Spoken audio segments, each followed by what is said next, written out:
Welcome back to the show, everybody. I am Owen Money. This is Owen the Dirt Pop Culture Radio. That guy over there is Dirt McCoy. Yes, sir. Oh, joining us is the beautiful Boston Brit. Hello. I get to bang her, everybody.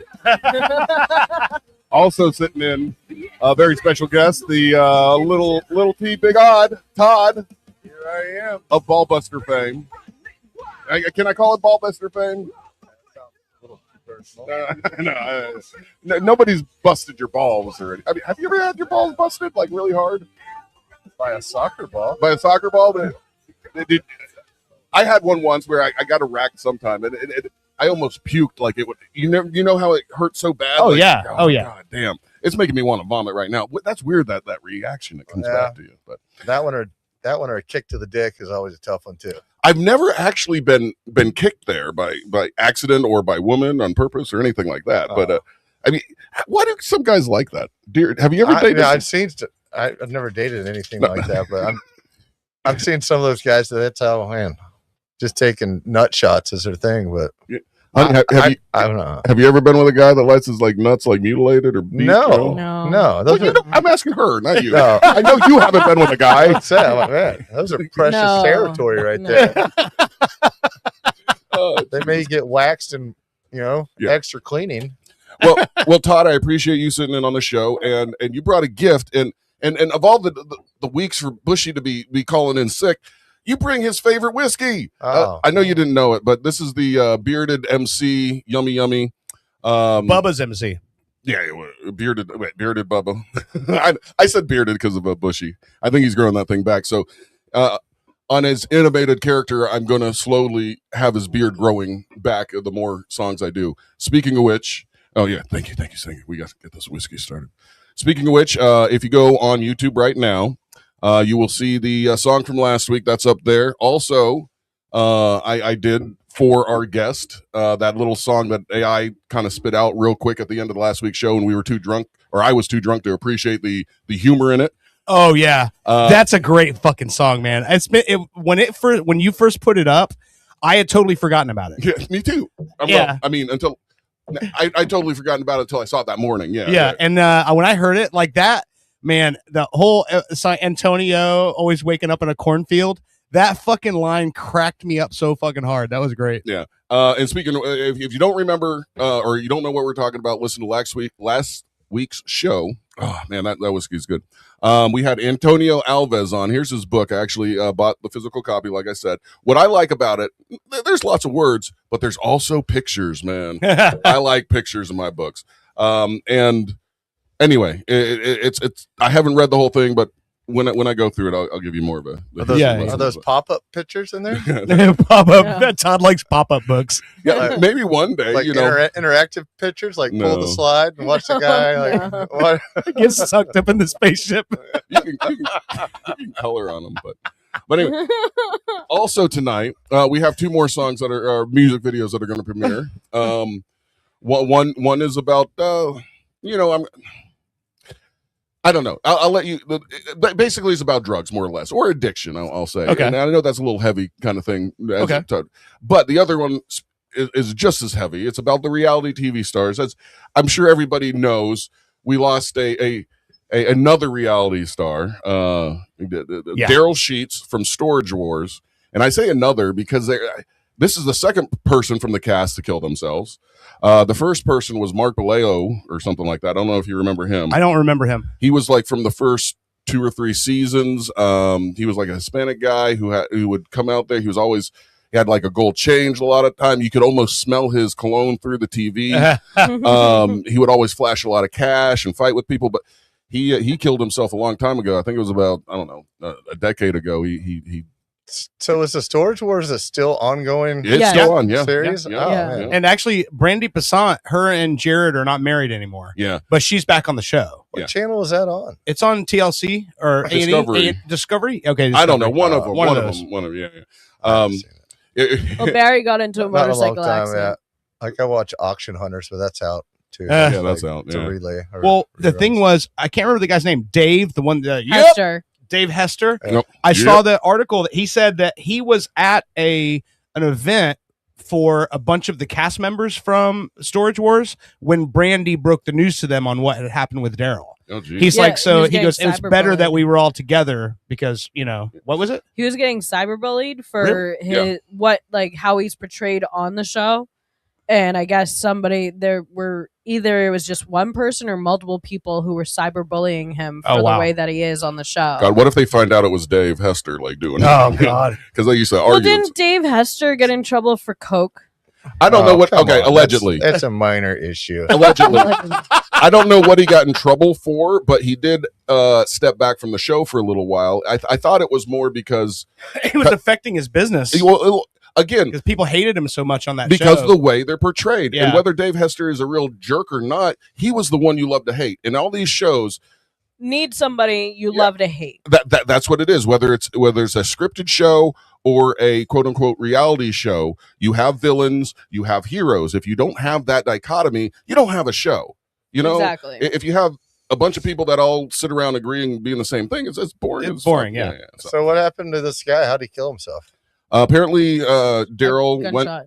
shot himself at his home. And this is the guy that found like millions of dollars worth of art in a storage unit. Yeah. Yeah. Then there was one episode where he found like all these comics that I think about, and my pants get tighter. And he Oh. found all those in a goddamn storage unit. Just paid $100, and I think he also found like real gold jewelry. well they do that that all the box time. of Yeah. bullion Yeah. and shit that he found. Yeah. So you see this guy who on TV is portrayed as like, He's the gambler. gambler. Nothing fucking bothers him. Big tough guy.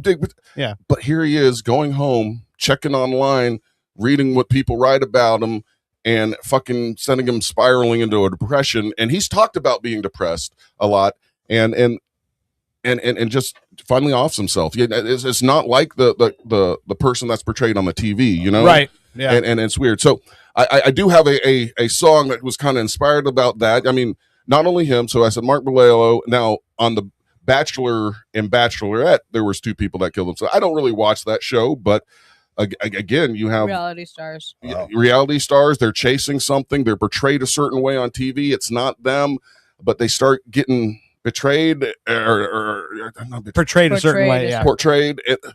Anyway, yeah, it's just sad, and we have friends that have been on reality shows and stuff Yeah. like that, and I worry about them, and some of them had young kids on the show and stuff like Mhm. that, and it's like I hope they prepare themselves for the reality TV life, you know. Right. But it's a little heavy, but you want me to play this song right now so I get this out of the way so we can get back to the funny, because I mean this is a little heavy subject to start with. Yeah, you can do that if you want.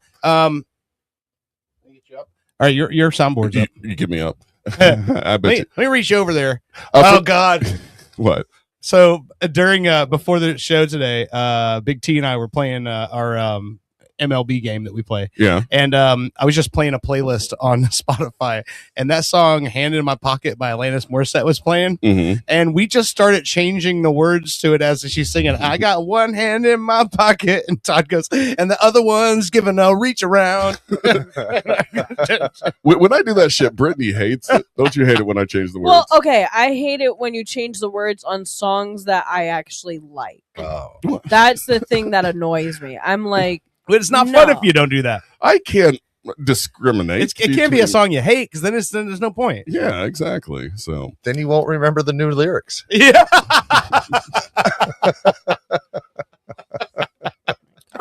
anyway, Yeah, I tell you what, Yeah. I have this set to premiere at in 30 minutes on our YouTube. Okay. I say because my computer's running slow. Actually, I'm trying to like stall. Maybe we watch this after the break. I don't know. Okay. I don't know whenever we start talking about aliens or Antonio, my computer starts fucking acting up. It's so weird. funny how that is, huh? It fucking sucks. Yeah. See, I mean, it's just stuck on the download. It's like no transmissions are coming or going. It's weird. So, but all right, let's move on for a minute. We'll get back to that. I mean, anything else need to be said about reality stars? I mean, I it don't kind of think so. sucks. We also have a phone call later on, in probably about an hour and a half. Keon, the boxer, professional boxer, we're calling in. Yep. We have a bone to pick with him. Whoa. Not I've a got bone. a bone to pick with you, little human. He's a big human, right? I don't think he's a little human. His fight a couple weeks ago was scratched. Right. He didn't get to fight. He didn't get to wear our logo on his crotch. He's still wearing it. He is. It's going to be Father's Day weekend now. Okay, good. Yeah. He better, because I want to see blood dripped all over our faces. Eh. On his goodness. pants. My goodness. What? Not his blood, hopefully. No. Here we somebody are back else's. to dick kicks again. And I really do. When we get him on the show, remind me when we have him on the phone. Remind me to ask him if we can have those pants when he's done. Okay. Because and unwashed, we're gonna frame it and put it on the wall in here. Well, So- provide him another pair. Well, no, I mean he'll next fight he has to I think have they another. Yeah, changed- yeah. Right, I that's what I'm think they saying. So, changed yeah, it- you just changed provide him a their new pair. pants. Yeah, For him to bleed on you. he can get his own pair. No. Yeah. All right. There was another. I don't know if you want to talk about this right now. Tracy Morgan has a new show on YouTube. I know we were going to talk about that in a little bit. I actually just queued it up because I was going to play it if you don't have anything for the first segment. That's I think it'd be funny. Yeah, go ahead. Go. So it's not a new show for him. So just prefacing how this. So everybody we're on YouTube right now. Mhm. YouTube has all of these YouTube series where it's just somebody, either it might be a celebrity, it might be an executive, it might be just somebody who's a big fan of something, right? Mhm. And they do these shows where this particular one is a sneakerhead show, and it's on YouTube. What is sneakerhead? It's people who collect tennis shoes, who collect sneakers, like Okay. classic shoes, right? Thought it was a And- type of a hat. And the shoe that they're talking about in this episode is the Adidas Superstar. Okay. That's the shoe that was made famous by Run DMC in the 1980s. The rubber cap, wide 3-stripe Adidas shoes, right? Mhm. So in this episode, they are in a shoe store talking to Tracy Morgan, and Tracy Morgan is telling his story about his first pair of Adidas Superstars. Oh wow. And if you know anything about Tracy Morgan, the story starts out about the shoes and doesn't stay there very long. And it's a store. It's a store full of fucking people. It's not like a closed set. There's a ton of people around him, and he's telling this story, and it's fucking hysterical. But I love watching the guy's face as this story goes on, realizing he's got to reel this guy back in. And of what you know about Tracy Morgan, there's no reeling Tracy Morgan back in. Right. Once he's gone, Yeah. he's going, So here's the and story. he gets loud Yeah. usually. It was the summertime. Mhm. We just got out of school. We had good grades, so he bought sneakers.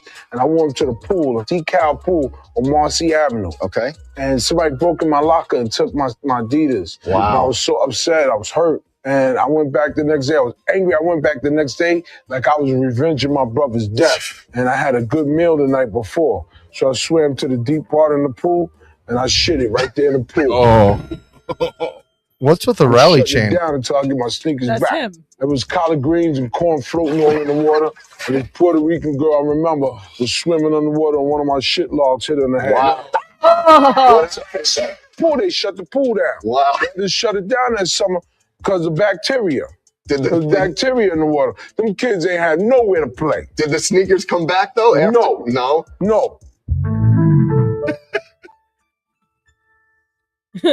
He's like so serious about it. It was the summertime. That's just. I just That listened to chain made he's me wearing, want- by the way, Todd, that's Run DMC. That's what they made famous in the 80s. That's why Oh. he's wearing the chain. But yeah. That's how he got revenge. Is he went back and he shitted in the pool. So they had to shut the pool down for the summer for bacteria. The thing is, I get you want revenge. You shit in the pool. All that shit's floating around. You're still in it. Yeah. You just shat all over yourself. God, it's just. And he never got the shoes back. That might be the real definition of sharding yourself. Sharding.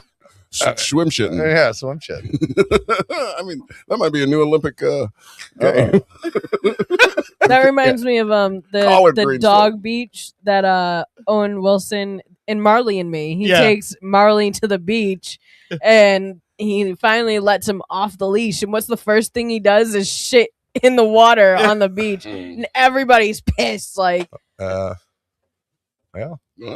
Nobody likes brown logs floating around. No matter how big they are, Or tiny. Yeah. What's worse is those little dogs that take the little shits, and you think it might be like a little stick or something. Oh, Yeah, it's gross. Well, Todd, you take your dog to the dog park a lot, right? The one that's I on the water. was. I haven't lately because he's just out of control. Chuck Norris is out of control. Huh? Yeah, he's not. He doesn't have the caudus that the real Chuck Norris has. He just goes at it. oh my God.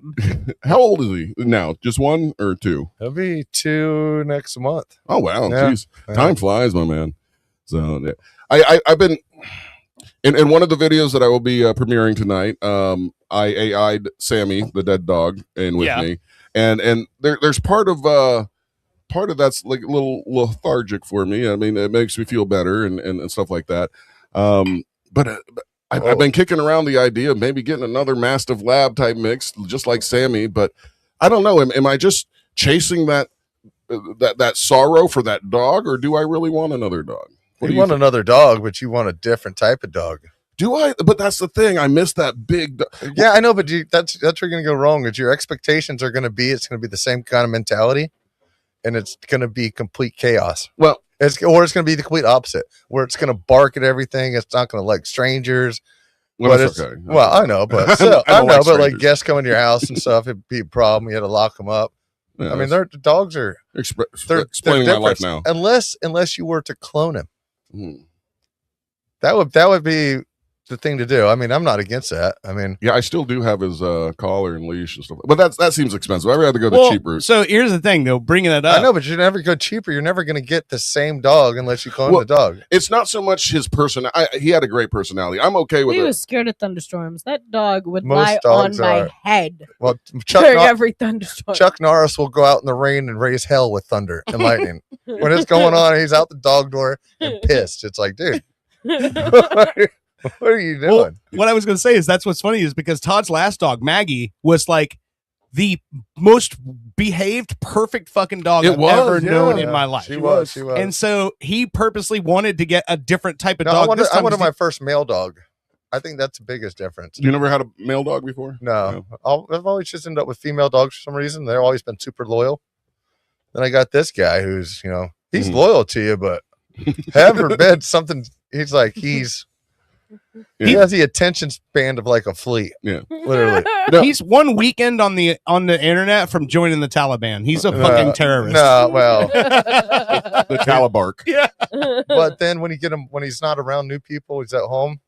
Chill. He's like a big old house cat. Yeah. Like you're sleeping, you wake up in the middle of the night and he's sleeping on top of you. No. Or you wake up in the middle of the night with a big crash of thunder going on. You're like, what happened? And he decided to jump on the entertainment system and knock everything off, brand new Oh. TV, everything. And you're like, man, dude, it's like 4 a.m. What would make you go up there? You turn the lights on and he's just sitting there like he's happy, like he did something good. I'm like, what? No, what I miss about Sammy, I mean, his personality was great, but it was just that big, meaty dog that I could hug. And I'm a big guy, so I need a big, muscular dog that I can lean on and stuff. With Tucker now, he's getting older. He's getting, he's a little bony and lumpy because, older dogs get lumps. Yeah. And, it's just not the same. I feel like I'm hurting him or something. So I need that. It's big, not as comfortable to pet them when you bump, bump, bump. well, when you feel those things. No, I understand. I know that. But no, I just don't want to squish him. Well, And then I have my little itty bitty Archie who's just like lays next to my hip. God. Yeah, you can. Every time Owen moves, that dog barks. Well, Like he could literally just be shifting in his chair, and he's like, "Oh, we're going somewhere." It's probably because that dog's little Archie's taking in so many of Owen's gases, no. and he's like, "Oh no, it again. No, Archie's the announcer to the what was it called? Not a pod. The pack. The pack, yeah. He's an alpha. What? Not the alpha, but he's just. I'm the alpha, and if the alpha's standing up, he's got to tell everybody in the house, "Hey, alpha moving." He's a gesture. Yeah, more or less. Yeah. So anyway, What's funny too is that like, so Todd's dog is a blue healer. Chuck Norris is a blue healer. Well, he's chocolate. Bluey. He's chocolate. Yeah. But he has so much fucking energy that's what so him and Merle they just go out and Merle will be outside just laying in the grass, just kind of taking it all in, and Chuck Norris will come running up, grab him by the ankle with his mouth and start dragging him or like flip him over, and then the two of them are out there wrestling, then they're over in the fucking with the neighbor dog. Like, and digging a hole to they try run and- out the door. He runs out the door, runs over to the fence where the other neighbors' dogs are at, and basically, if he was speaking English, he just runs over and goes, "Hey, fuck you!" and then hell erupts, and then their dog barking, and then these dogs are barking, and then Merle's barking, and then he's got to go out there and yell at the top of his lungs, "Chuck Norris!" And so everyone in my neighborhood must think that what the fuck is going on over there? This guy's screaming at fucking Chuck Norris. like he's just praying to Jesus. Yeah. All right. Well, he comes running back like he accomplished something. He's like, yeah, I did something good. He made sure that other dog didn't come after us. Or you. But he's a tough little fella too, though. I come home one night and it was raining, and I just pulled up to the gate, and I live in a cottage in the back behind another house. I'm like, what is that? Like, I'm opening up my door. There's two little black bears, like 5 feet, 10 feet from me. And I'm like, oh gosh. So I shut the door, hit the brights on, and that's the time old Mama Bear was coming over the top of the fence. Oh, geez. Yeah, and I honked at her. They finally bailed off. Yeah. And then that whole night, he just sat there and just sat at my feet, staring at the dog doors, like, He's ready. let's go. That's I hope that motherfucker comes in here. Yeah. That's what I'm saying. Dogs are so fucking awesome. They have that loyalty like that, and that's why I wrote that song last week. But if anybody listening, go like and subscribe to our YouTube and all the other platforms we're on. But on YouTube, I've actually made a playlist for the songs that we've been creating and stuff like that. And I think before the show ends, Dirt, I think we're going to have one more song, Pickleball Todd song. Okay. During the break, I'm going to need you to help me think of some more details, because Okay. what I have so far, and everybody listening, this will be great exercise for you. Pickleball Todd, he's the champ. He wears flip-flops. First time he played, he won. Bandana Brenda. Barbara. Okay. Well, I like Brenda too, but Barbara. Barbara taught him everything he knows, and she's his partner. But he taught her how to cheat. Is there anything else that you want to make sure we get into this Pickleball Todd's song? He was hungover. Yeah. Hungover Oh, when he man. plays. I don't necessarily remember that being in detail, but I would be willing to bet I don't wanna say because that. we talked about it the night before. No, And I so- wasn't supposed to go, and then he called me at like 8 a.m. Hey, Heather's not going. You want to go? And I've been out, doing. Now, what is Bad pickleball? It's kind of stuff like that- racquetball, but with your hands, right? It's like it's like tetherball, tennis, ping pong, all kind of mixed into each other. Okay. It's kind of weird. where's the tetherball come in that? Yeah. They're not tetherball. Goddamn. Racquetball. No, Batman? badminton. Badminton. Okay. I all saw right. a tetherball video of a blue healer earlier. So do you play with an actual ball, or is it a It's a ball. birdie? It's a like wiffle ball. It's like a It's a wiffle wiffle ball. ball. It's a wiffle ball with the enlarged ping pong paddle that doesn't have like the string power of a tennis racket. Okay. Yeah, so it's So- a flat paddle, and the thing is, like, you have to hit the ball over the net, and it's got to touch when you serve. No, the it has ball. to bounce. It has to bounce, serve, bounce, and then it's on. It doesn't have to hit the ground anymore. So, but we were playing a bunch of rookies. So. This sounds like when you were playing off the wall, Kind of. yeah, and Wall ball? then you would be pegged yeah. if it like Hey, hit you Smear the and you queer. missed it. And I got pegged a lot. Like Hey. you had to run to the wall and touch it What's in order funny not to is get pegged. You shouldn't need to be my back. teammate was Pinkman, and so every time I would go running to the back to chase one down, and I would get to it, I would always hit it way too hard, and I would knock it over all the way to the fucking wall. And he's like, and he kept going, you're a baseball player. You just swing too hard. And it was, and me and him were like, and he's like, at the end of it, like we didn't place at all. And he's like, we didn't do very well today, but we learned a lot about each other. It was a good bonding time. Fucking Pinkman is hilarious, man. That's funny. I can't play tennis. Yeah, I think we smoked you guys. Didn't we? Oh, you definitely did. And what's funny too is I think the one didn't you fucking ran over C Lane like he wasn't even there. Hold on. I would have the same problem as you. Yeah, Dirt, I hit it because way too hard. When I play tennis, it's like when I actually wind up and make contact, I end up hitting it over the fence of the tennis court, and I'm like, "Fuck! There goes another ball." Yeah. Well, so what happened? We showed up and they give us like a couple people didn't show. And they're like, "Hey, you two want to play?" Well, yeah, sure, we'll play. I was like reading the instructions It was Bradshaw. at the time, and I was like, "Oh, we're gonna play together on the same team." They give us two different cards. Yeah, They're like, go find the jack. Go find the other jack. And well, the thing was, so it was a radio station event, so there's a whole bunch of the station members there and everything, and people signed up to play with certain people, right? Right. Yeah. And then some of the teams were literally just randos like matched up, and there was two people that didn't show up, so they had two teams that only had one member. So Bradshaw comes up to me and Todd, and he's like, "Hey, Daddy-O, I need a favor," and he's like, "I need you guys to help me out. We got," he goes, if you guys play, then every team will get to play today." And so Todd's like, "Oh, all right." Well, he had just grabbed the pamphlet from the place because it was this indoor pickleball complex. He grabbed the pamphlet because he wanted to read the rules so he would understand what he's watching. Yeah. And it worked out in his favor because he read all the rules. Then he was thrust into action and had to go play. But the thing that was funny is his partner was on an adult pickleball league, so she knew the game well as well. So she's teaching him the game, and he's calming her down because she's a fan of the station. And so she's like, "Oh my God, I can't talk to Moira." And he's like, "Well, Fritz is my next door neighbor. I grew up with him." "Oh, really?" So he's like calming her down about they're all being regular people. Yeah. And then the boss move that was the final, she was worried that in the final that she didn't want to be on the side of the court where they were facing the spectators, because then she would be looking at Moira and all the station people. I can understand that nervousness. Yeah. So what? And you went over and talked to the other team and got them. well, we usually do like a coin flip side by side. And we're like, "Hey, we'll give you ball first, but we want to take this side." And they're like, "All right, we'll take it."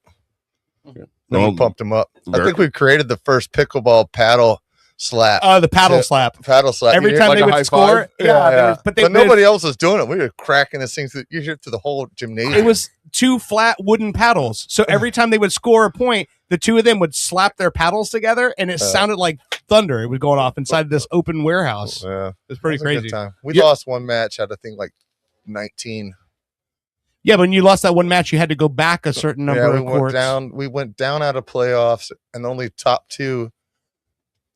So we started like I think like the 15th court, and you had a win to advance to get to the top two courts where those were the playoff courts. And me and her ran all the way, never lost from like I think the 12th table, whatever it was, all the way up to the playoff table. Lost, went down, won again, went back in there, and then swept everybody. Wow. That's pretty cool. Yeah. Is the way they did the tournament was like you start on a court. If you win, you move up a court. If you lose, you go down a court. Yeah. So I went down a lot that day. I isolate that. Sounds That was a good day though. I had I'm literally uncreative. Never mind. That was supposed to be something about pickleball. That was not pickleball. I was looking for pickleball It needs sounds. to be in gangster rap too. Oh, hold on. All right. Your pickleball Todd song, gangster rap. Yeah. Oh goodness gracious! You didn't want Hinder or anything like that? No. Nirvana. You know what? Nirvana / gangster rap. Well, yeah, it's okay. like showed up in my flip flops, but had to go to the truck to receive to get my shoes. So I didn't play the whole thing with flip flops. Yeah, he showed up in flip flops, but he Flip-flop. went to the truck and got his regular shoes. Yeah. For some reason I brought shoes for I don't know why. Well, this is definitely going to be a musical podcast with a boxer thrown into it. And also giving Deborah Roberts beers. Deborah Robert Beers. Yeah. Yeah, Deborah Roberts kept stealing beers because we had beers in the truck. And then Oh, okay. All right. I got that at the event. All right. Right. So by the end of the show, we're going to have a nice pickleball Todd song for All you. right. All right. Hey. And I'm going to have to take your picture so I can animate it Oh, and get man. you in my system. All right. He's like, no, don't do that. You might. Trust Right. me, you'll look better, or you may look like you have Down syndrome, like some of the people in this video. Which again, for Not a all bad of, thing. Not a bad thing, I guess. I'm going to play you the reality star video in just a moment because my Okay. computer has restarted. Everything's working right again. I don't know if that's just normal technical difficulties or the aliens are really trying to stop us from promoting gods or civilizations from the stars by Antonio Alves. Take that, aliens. And you know what's funny is that guy messaged me right after the show ended that night. Yeah. And he said, he's like, Why how don't much you have fun a he had. discount code? Why didn't he give you a discount He code? did. If you go to his Instagram and Oh. message him, he will send it to you for free. So you can download it. You on can your download the computer. PDF version for free. You Yeah. just pay $19.95 for shipping. Also, no. It's so he doesn't sell the book. He gives the book away for free. He said, but But it's a publishing download. the publishing company is a publish on demand. So if you want to have a paper copy, you can go to Amazon and buy one. Oh, But he there's- sent but- you a digital link for PDF. But he wants you to get the book for free from him because he said that the experience didn't cost him anything, so he didn't feel like he should Make him profit from yeah. it. Yeah. But he I- also shared It your didn't cost video. him his virginity. He shared your video. Wait, the music video one? No, the Okay. one of him running around his yard being chased by the Oh. UFO. Yeah, He shared that on his own Instagram. that's funny. So I think it's funny that he's like that. He thought he said that was the best interview he ever done because it was light and it was funny and we had a good time and he liked having. That's why he said anytime anything comes up in the news about UFOs, Okay. hit him up and he'll come back on the show. Awesome. Because we will definitely have some questions for him in the future. And I don't know how much we've said on air, but we are definitely planning, or I am, a Night of the Paranormal, Charlie Carlson's Night of the Paranormal this year. Let me ask you guys real quick. We definitely want to go somewhere. We don't want to just do it as a phone call and Right. kind of thing. Yeah. I know there's a couple places around here. We prefer a place with a bar, right? Not Yes. just like a historical haunted place. No, I think we'd rather be somewhere where we could turn it into an event where people can have a good time, get some drinks, and 'Cause- And wander around the haunted place. Yeah, so Yes. so there is the Ghost Bar. I don't know if they're still open, if there's someplace else there, but Okay. there is the Ghost Bar that we could contact. But my one of my original thoughts were, where the old Orange County Courthouse. This is one of the first places we'd ever did the spook hunts. Ted Bundy, that's where one of his trials was, yeah, and he carved his name in Bundy the table. into Yeah. the table. With some of the connections I have, it is a possibility where I could get that room for the night. Mm. We could broadcast from the table Ted Bundy carved his name in. Oh wow. Okay. Let's talk about that during the break. I'm just saying that there are possibilities that we can Okay. do and get. I'm down with any of that. All right. And also, I mean, when it comes down to like planning all of this, whatever works, I'm fine. I'm totally fine with. Okay. I think if we can make this a thing where we can invite everybody to come hang out, all of our friends, all of our listeners come hang out with us. And even if it's not like necessarily like a bar situation, Man, as long as it's a place that will let us bring our own alcohol with us, Yeah.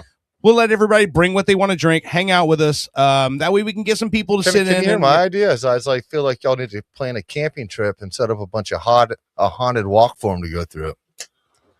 That's a possibility, but it is the Night of the Paranormal, so it has to be like one Oh. night. And what I want is the way it used to be. Charlie would get all his paranormal friends. I was one of them. I would have the ghost table next to his table, ghost hunters table, I guess I should say.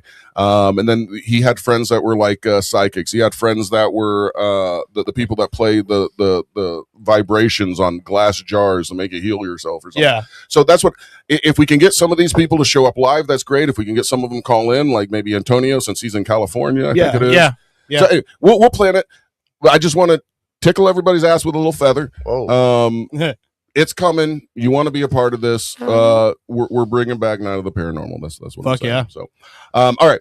Let me play this song and this music video and I just want to remind you guys. Well, you two anyway, because Todd, your character's not in this, but and Bushy, I if you're listening and you watch this later, again, these are our animated characters. In case they kind of look a little off, it's not you. It's just them. It's Your back seems to be doing pretty good. all right. This one, like I said, this song, you'll be able to see it the music video online at 8:30 on our YouTube. But I'm going to go ahead and play it so you can at least hear it. Everybody here in the studio, let me get this back up. We'll be able to see the video. This is reality star Owen and Dirk Pop Culture Radio. 80s theme inspired by Minnie from last week. Oh yeah. And there's a certain person that's highlighted singing. You can check her out.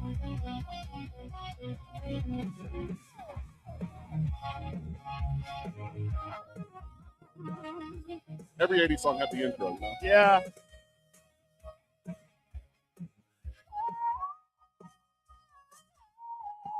Here's the problem, reality sold to us on TV as the unlimited cure. But the disease is much harder to please. Stars are fading, that's for sure. Why do we watch streaming now on the spot? Are they ready for the fame? Don't wanna miss 1 second of the bliss. Try not to rush your brain. Yeah, that's reality, but the real doesn't seem to go too far. Yeah, reality, you're gonna be a big bright star. Yeah. What's big guys? Yeah.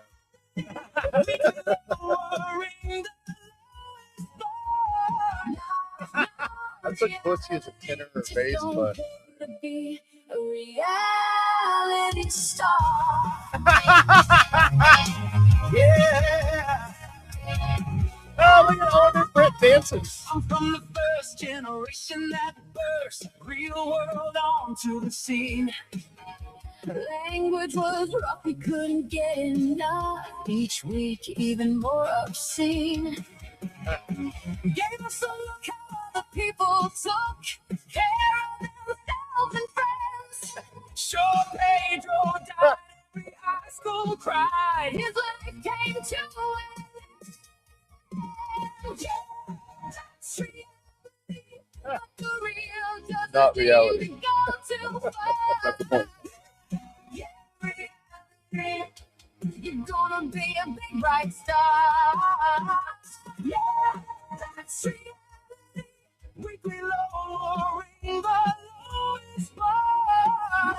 Not reality. Just don't pay to be a reality star. It's not over yet. I'm sorry, guys. Yeah.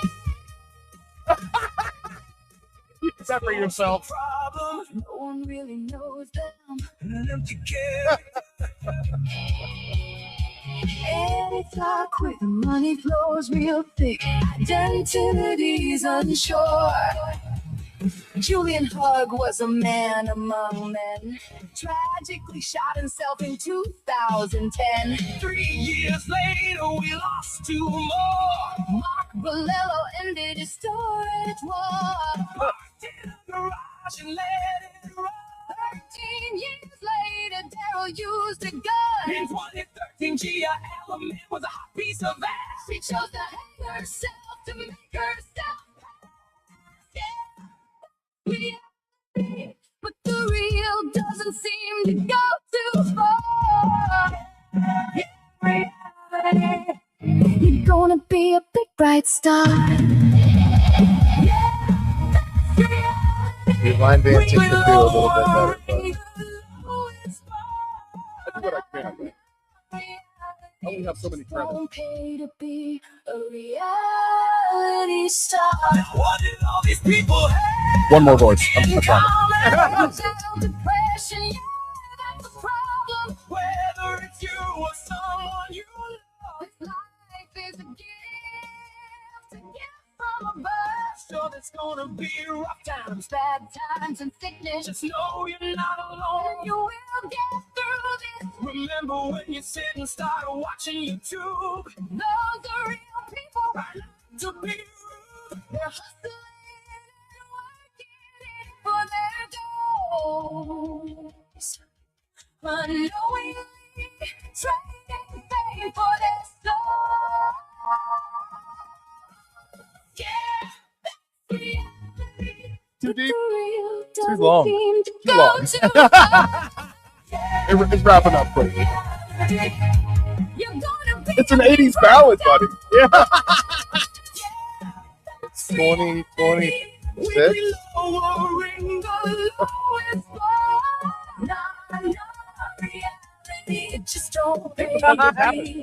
Like the third verse should be the first verse.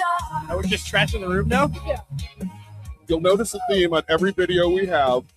Something gets trashed or destroyed. Okay. I'm just saying. Okay. And I forget what we destroyed in that first video last week, but we destroyed something in that first video. But anyway, that's the Reality Star. Go check it out on YouTube. Here in about 9 minutes, you'll be able to see that thing too. You'll see all our characters dancing around, being funny. But I just you picked up on it, Todd, and I appreciate that. That what we're sold on TV as reality is not fucking real, Right. And these people that treat these people like trash because of the way they portrayed, the way they're edited. It's just not right. And you remember when we had Jeremy and Lena in here from Back to the Yes. Frontier on HBO, Yes. and that was the biggest part of what they told us about the show was like, hey, this is like he's like every episode was 1 week on the set, right, on the show, so they chose to edit it away to tell a story. So when you have some weeks or some episodes where it's like really heavy on like focus on this one person because that's what they chose to do, but there was Exactly. other things happening all around them and they chose the story they wanted to tell. So, Yeah. Yeah. All right. The next song we will play at the next segment. It'll be a lot lighter than this one. I promise. Okay. I didn't mean to get. I just look. There are certain things inside of me that I want to get out and express, and Yeah. I'm sometimes too deep. But I promised next week I'm going to get back to some funny. It's gonna be a song about dicks again. No. Oh, No. okay. Well, kinda. I'll be the dick. Yeah. You know how Yeah. Brittany likes that famous quote. What Charles Gable or what's his name? Yeah, Clark Gable. Gable. Whatever, Charlie. Frankly, Frankly, my dear, I don't give a damn. Well- Oh, so it's you telling her about that? Oh, no, kind of. Okay. Basically, I'm writing a song where she does stuff, or she asks me to do stuff, or tells me about stuff, and it may or may not be shadowing a little bit of reality. But I basically the punchline, the chorus is, "Frankly, my dear, I don't give a damn." So it's going to be funny. It's going to be her with a rolling pin chasing me in the video. It's Okay. going to be good. It's going to Okay. be good. So There you go. Little domestic bliss song. like I said, next My week sister I'll get back to the broke funny. my last rolling pin. Whoa. How? Okay, so we were making Oreo balls, and I needed her to crush up Oreos. That was my nickname in high school. So she One's could, black, one's white, one's She healthy, was one's using- rotten. Oreo balls. she was using it as like a hammer It was on my Letterman jacket. to crush the Yeah, it was Oreos. weird. So many questions. But yeah, so she broke it. Yes. I'm Did you sorry. break it on somebody? No, on the Oreos. Not as good a story as that. Who's the Oreo? No, it's not. My Oreos. What were they in milk? No, they were on the counter. No, In they a wouldn't have bag. broke the rolling pin if they were in milk. You got a song for us for the break? I do. All right. I was trying to spirit on a bit. We're almost hitting 8:30 here, so we can take a quick break. We'll come back. We'll have Keon, and And we'll go on from Yeah. there. we'll probably have some. We'll have a little bit of time because he's gonna have to go to the link and get logged in and all that other shit. But That's all right. regardless, I got some. So- We can play the next song and it'll be a little bit more fun. We can Okay. play around. all right. So let's see here. All right, fuck it. Let's do this. Play this one a lot, but it's my favorite. Craig the Bird Rain. You're listening to Pop Culture Radio. We will be right back.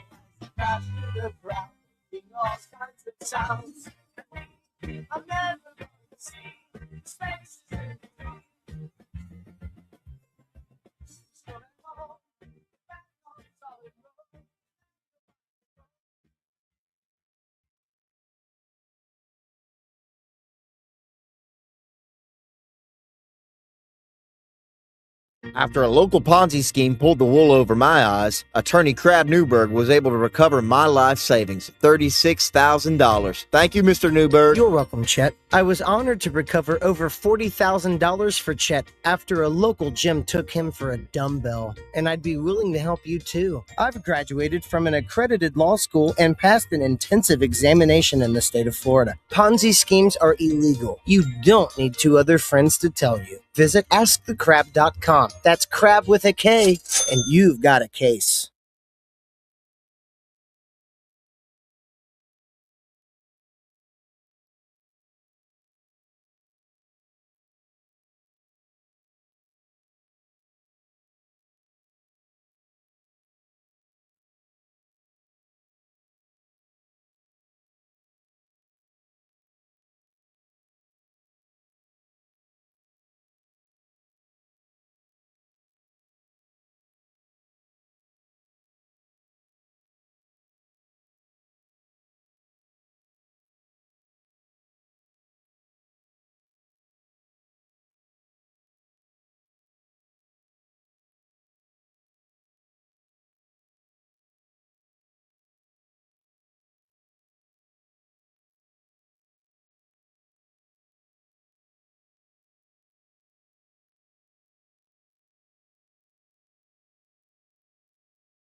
After spilling a hot beverage on my pants, Attorney Crab Newberg was able to recover $14,000 for me. Thank you, Mr. Newberg.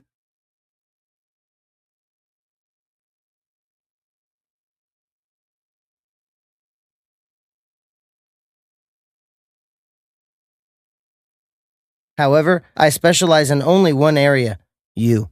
Go to askthecrab.com and see what Crab Newberg can do for you. With Crab Newberg, you've got a case. After my grunkle misdiagnosis, Attorney Crab Newberg was able to recover $140,000 for me. Thank you, Mr. Newberg. You're welcome, Valentino. I was honored to recover $140,000 for Valentino, and I'd be willing to help you too.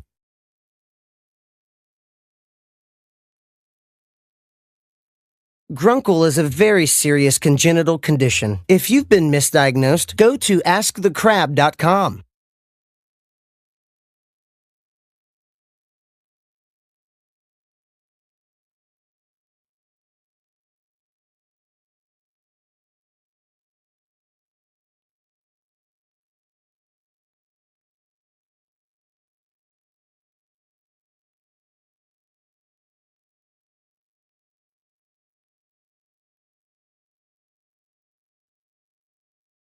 After being laid off, Attorney Crab Newberg was able to recover $2.1 million for me. Thank you, Mr. Newberg. You're welcome, Joe. I was honored to recover $2.1 million for Joe after he was fired from his job, and I'd be willing to help you too. I've graduated from an accredited law school and passed an intensive examination in the state of Florida. No one has the right to treat you like dirt, but if they do, I will make them pay. Simply go to askthecrab.com and see what Crab Newberg can do for you.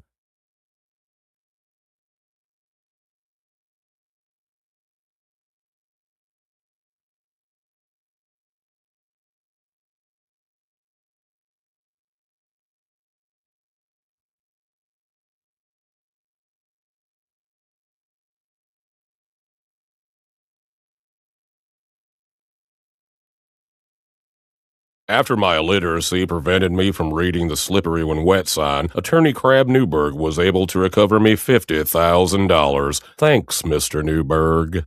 Just in time for the political season, PP Boy Records presents Ragtime Election Time, a collection of only the finest political parody songs featuring Hillary and the Clintones with their version of the Deleted Emails Blues. Deleted email blues. Thank you. And the hit single Trump Dumps by the Trump Tonights. I'm in the dumps because today's Donald Trump's got this election all in a spin. I would be remiss to not mention the Bernie Sanders should have been nominated with their smash hit, Bernie Sanders should have been nominated.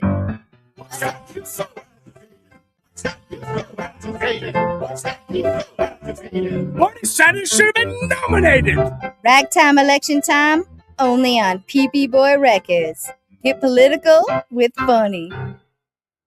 Take things to a new level of ennui with the first annual French Riviera Games. Events include cigarette smoking, depressing filmmaking, scouting, esoteric performance art, and moustache, fun for the whole family. We will have disinterested mimes that will challenge your child's sense of existential security. And a bounce house. A special appearance by over 50 Serge Gainsbourg impersonators. And Jean Reno. Check out our midway games and events. And Bucket! The French Riviera Games, where the wine flows like the river Rhone. Coming to an empty field near you.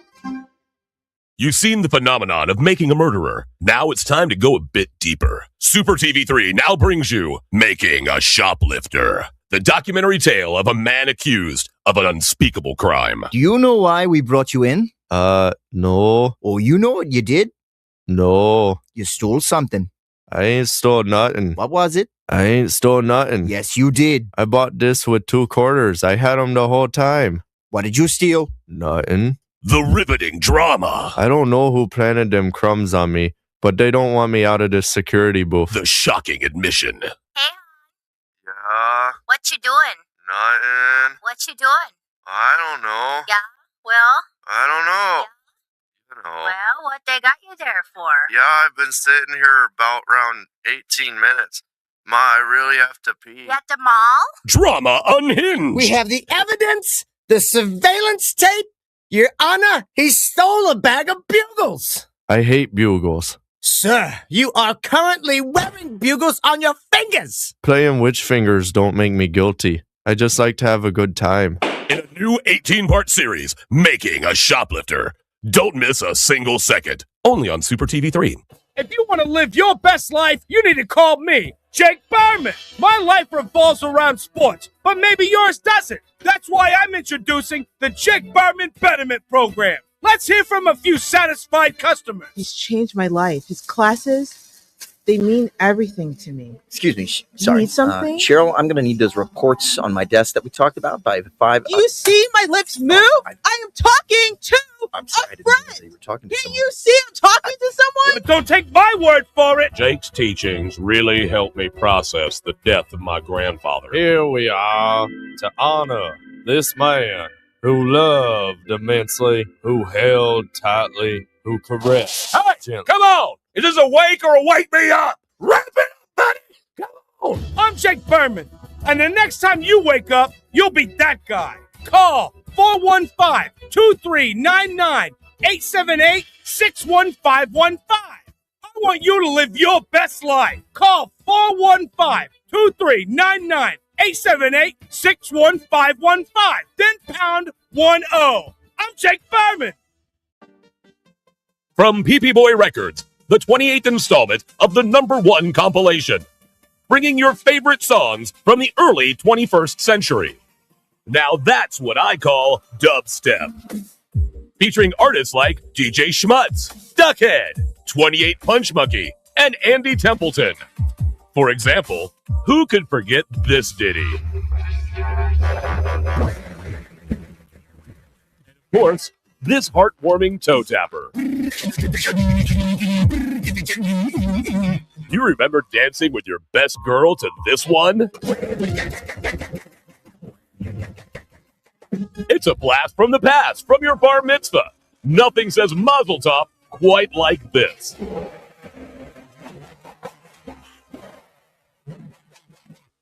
Now that's what I call dubstep. Only on PP Boy Records.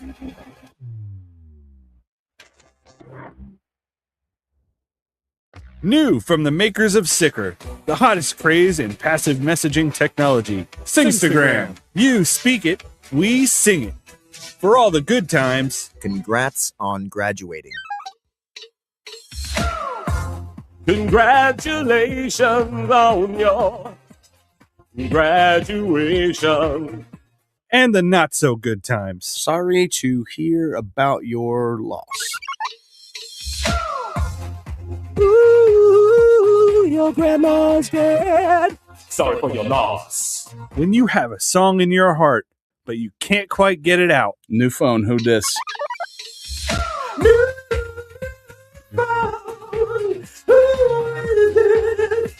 I lost the phone. Or total avoidance. Can you just let him know I'm not into him? Stay away from her. She doesn't want to talk to you anymore. Singstagram. Every message can be a song. From the makers of Sicker. Want to open up a drive-through liquor store that doubles as a notary public and dry cleaner? That's all you, my sons and daughters of liberty. Here at Badass Hangry Eagle Brewery, we've been bottling up freedom for over 6 years, and we encourage every American to embrace their God-given freedom with their lips. And just in time for this crucial election year, be sure to look out for our Devil's Advocate series of handcrafted beauties. We'll have you playing both sides of the fence in no time with our party-specific fun facts of corruption printed on every bottle. Our Build-A-Wall VIP beer will infuriate your liberal friends, and our cover-up coffee porter will alienate your conservative ones. Because what's more American than becoming a multimillionaire off a drunken idea for an app that tells you what kind of pizza matches your suit? Drinking a Badass Hangry Eagle? That's what. America. Badass Hangry Eagle Brewery. America AF.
Badass Hangry Eagle Brewery. America AF. Do you like pudding? I mean, really like pudding? Have we got the palace for you? Built on repurposed Native American lands, Pudding Palace boasts the most name brands and well-known traditional gelatins from every country on Earth. Our Yelp reviewers speak for themselves. What about you there in the sweatpants? My mom drops me off like twice a week. It's awesome. I'm 45. And what about you, little lady? I came here looking for love. I found pudding. Hey, buddy, what's your favorite part of the Pudding Palace? Sneeze guards. Talk about elegance. I felt like I was in an actual palace. All right, I see a bit of a line. Good. Okay, getting kind of busy here. Let's just go and see what's going on around the corner over here. And hey, sweetheart, what do you think of Pudding Palace? I never knew pudding could be so fancy. Well, there you go. As you can see, we got nothing but satisfied customers here at the Pudding Palace. And my check was for Nope, $65? nope. Focus on me. What sort of mother? Right. If that Oh, someone doesn't have our rewards card. Come on down to Pudding Palace. Pudding Palace, where pudding kings are born. Now, from Future Entertech comes the latest killer app, Sicker, taking care of your tomorrow today. Call in sick while avoiding accountability. I couldn't believe it. I had this super hot guy stay over, and I just couldn't even. All I had to do was answer a few simple prompts. Dear boss, with my deepest regrets, I, Angela, am unable to perform my duties today due to... No, I'm sick. Stomach, headache. I'm sick. Sincerely, Angela. Sicker's patent pending algorithm is designed to get you a hassle free day off whenever you need it. I woke up with a case of anal glaucoma. You know, I couldn't see my ass going to work today. Let me tell you, sick is a real life changer. Dear boss, with my deepest regrets, I am unable to perform my duties today due to...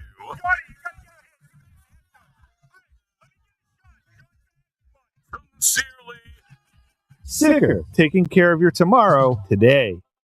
After being laid off, attorney Crab Newberg was able to recover $2.1 million from me. Thank you, Mr. Newberg. You're welcome, Joe. I was honored to recover $2.1 million for Joe after he was fired from his job, and I'd be willing to help you too. I've graduated from an accredited law school and passed an intensive examination in the state of Florida. No one has the right to treat you like dirt, but if they do, I will make them pay. Simply go to AskTheCrab.com and see what Crab Newberg can do for you. it's been called this year's sleeper hit. Prime time tomorrow on Orlando's Super TV 3. Where's the girl, Miero? I'm afraid you'll have to try a little harder, Hernandez. Where did you pull her? She's too big to fit in these drawers. And she is made of bony skin, not invisible matter. So I know she cannot be standing right here. Clever detective, but not clever enough. ¿Por qué, Miero? She's just a girl. A closet-sized girl. Dios mío, there's a closet door right here. Oh, no. No, don't open that door! Carrie DeLipschitz and Jim Mahoney star in Milfada Hernandez, Detective MILF, only on Orlando's Super TV 3. Baseball, apple pie, your grandmother's fried chicken. These are great institutions of the American dream. And let us not forget another icon of the greatest country on earth, a German-style Mexican imitation lager. Now that's America. Here at Badass Hangry Eagle Brewery, we've been bottling up freedom for over 6 years, and we encourage every American to embrace their God-given freedom with their lips. Want to work as a pedicab driver and play Pokemon Go all day while enjoying one of our Imperial Cuck Stouts? The Badass Hangry Eagle says, "You do you, brah brah." Literally, we trained one. It says that. America. Badass Hangry Eagle Brewery. America AF.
I often wonder what kind of a future we're going to leave behind for the children, you know?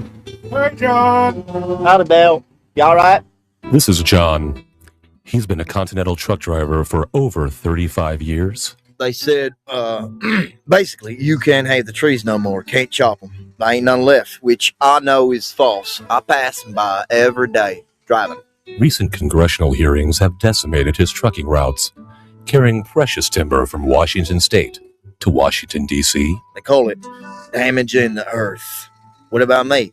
I need to feed my kids, and that's by driving a truck filled with lumber. The future concerns me right now, if I have enough money to feed my kids, yeah? Environmental groups are petitioning against American jobs at an alarming rate, citing global climate change on so-called deforestation. Tell your state senator that American jobs are more important than trees. The planet can wait. John can't. This message paid for by Americans for Work. I'm Sergeant Barkus Clayton. In the 2 decades of my professional career in Central Florida, nothing has twisted up my gut more than the cowards who've taken the baby swans from Lake Eola. The poor Mother Goose calls day and night for her babies, and now she's calling me. The so-called signet caper is nothing more than a depraved, hollow individual seeking out the most innocent life form to torment and terrorize. I vow to track these suspects down using force if I must. If you're the one who did this heinous crime, me and the crime ender's gonna find you. Only a jackass would do something that stupid. Or maybe you don't have a brain in that ugly head of yours. If that's the case, I can't help you. But I will find you. And maybe, if you turn yourself in, I'll go easy on you. But rest assured, Central Florida, Sergeant Barkus Clayton will be vigilant, ever present, gun in hand and law on my side. I will not lose this fight. And you can take that to the bank of Lake Eola. The twilight years are the best years of your life. But you might not know that if you're just watching TV. Hi, I'm host Chris Christopher. And I'm Neil Scheinfeld. Getting older offers insightful commentary and wisdom to those of you enjoying your last years. We understand you have, at best, 4 more years left. Getting older shows old people, not unlike yourself, doing things exceptionally better than you. Drop us a line to be featured on the next episode. And do it quickly, sooner rather than later. Time is a precious thing, and so is tuning in to Getting Older. Education can be the most important decision of your life. So why not invest your life savings on one of the best, Altamont College? Welcome home. This above-average college will help you decide if college is your calling. Whether you're a doctor or physician, a teacher or librarian, a farmhand or otherwise, Altamont College, let us wow you with promises. Ginkgo Kielbasa, from the people who brought you Energy Brat, comes a taste you'll never forget. Ginkgo Kielbasa. The first time you met the love of your life and the smell of the air. It's a Me Too memory miracle. Ginkgo Kielbasa. Overcoming the rival team, and the first time you won the game. Listen to that crowd. Ginkgo Kielbasa. The first time you couldn't pay rent and the taste of delicious ramen noodles. Ginkgo Kielbasa, the meat you'll remember. You've seen the phenomenon of making a murderer. Now it's time to go a bit deeper. Super TV3 now brings you Making a Shoplifter, the documentary tale of a man accused of an unspeakable crime. Hey, hon. Sad. Oh, yeah? Oh, You know, just try to think of the good times, huh? it's been 56 minutes. I still have to pee. Oh. Yeah, they let me go once. I've had a great pop since then.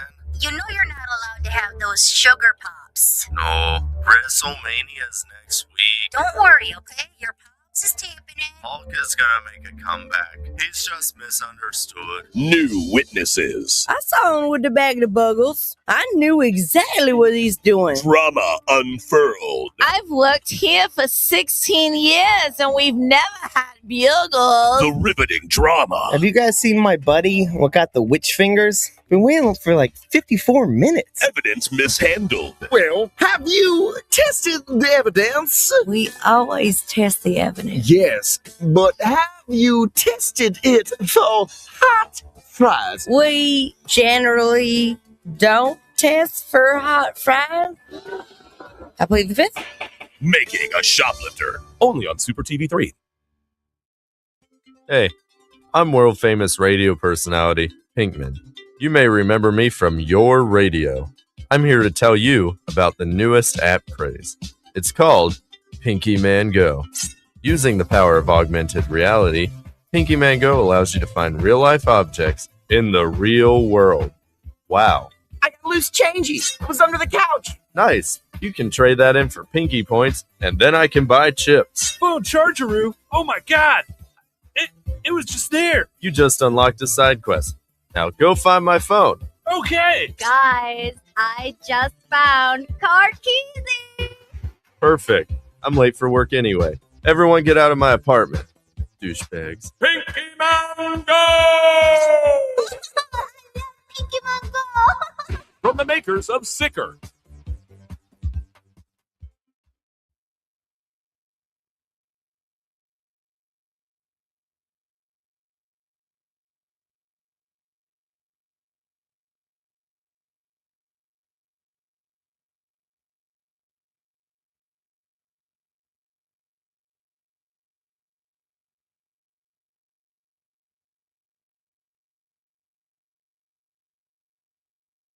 Hi. In this town, used to be you didn't have to lock your doors at night. Nowadays, you can't even leave a magnet on your car. I've seen the devil in a man's eye before. Have you or anyone you know been scarred by magnet theft? Well, I sure wish there was somebody we could trust, you see. Well, then you called the right number. The safe recovery of your magnet gets my ticker thumping. I'm Magnet PI, and I won't sleep until you can. Coming soon to the parking lot of a mid-level amphitheater near you, it's the Out of Touch Music Festival. Do you like spending the entire day in the hot sun thinking, oh yeah, I remember them. They toured for over 30 years, and now you'll wait over 30 minutes to hear that one song. They couldn't replicate.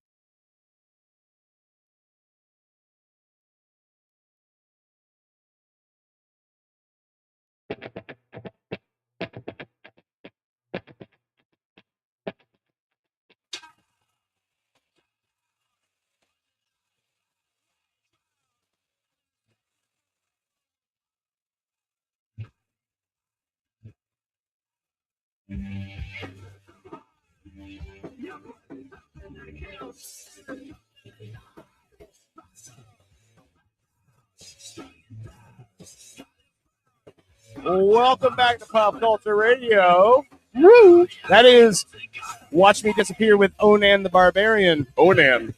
Onan the Barbarian. That's what my 6-year-old calls me. Or he calls me dad now, but Onan. Onan.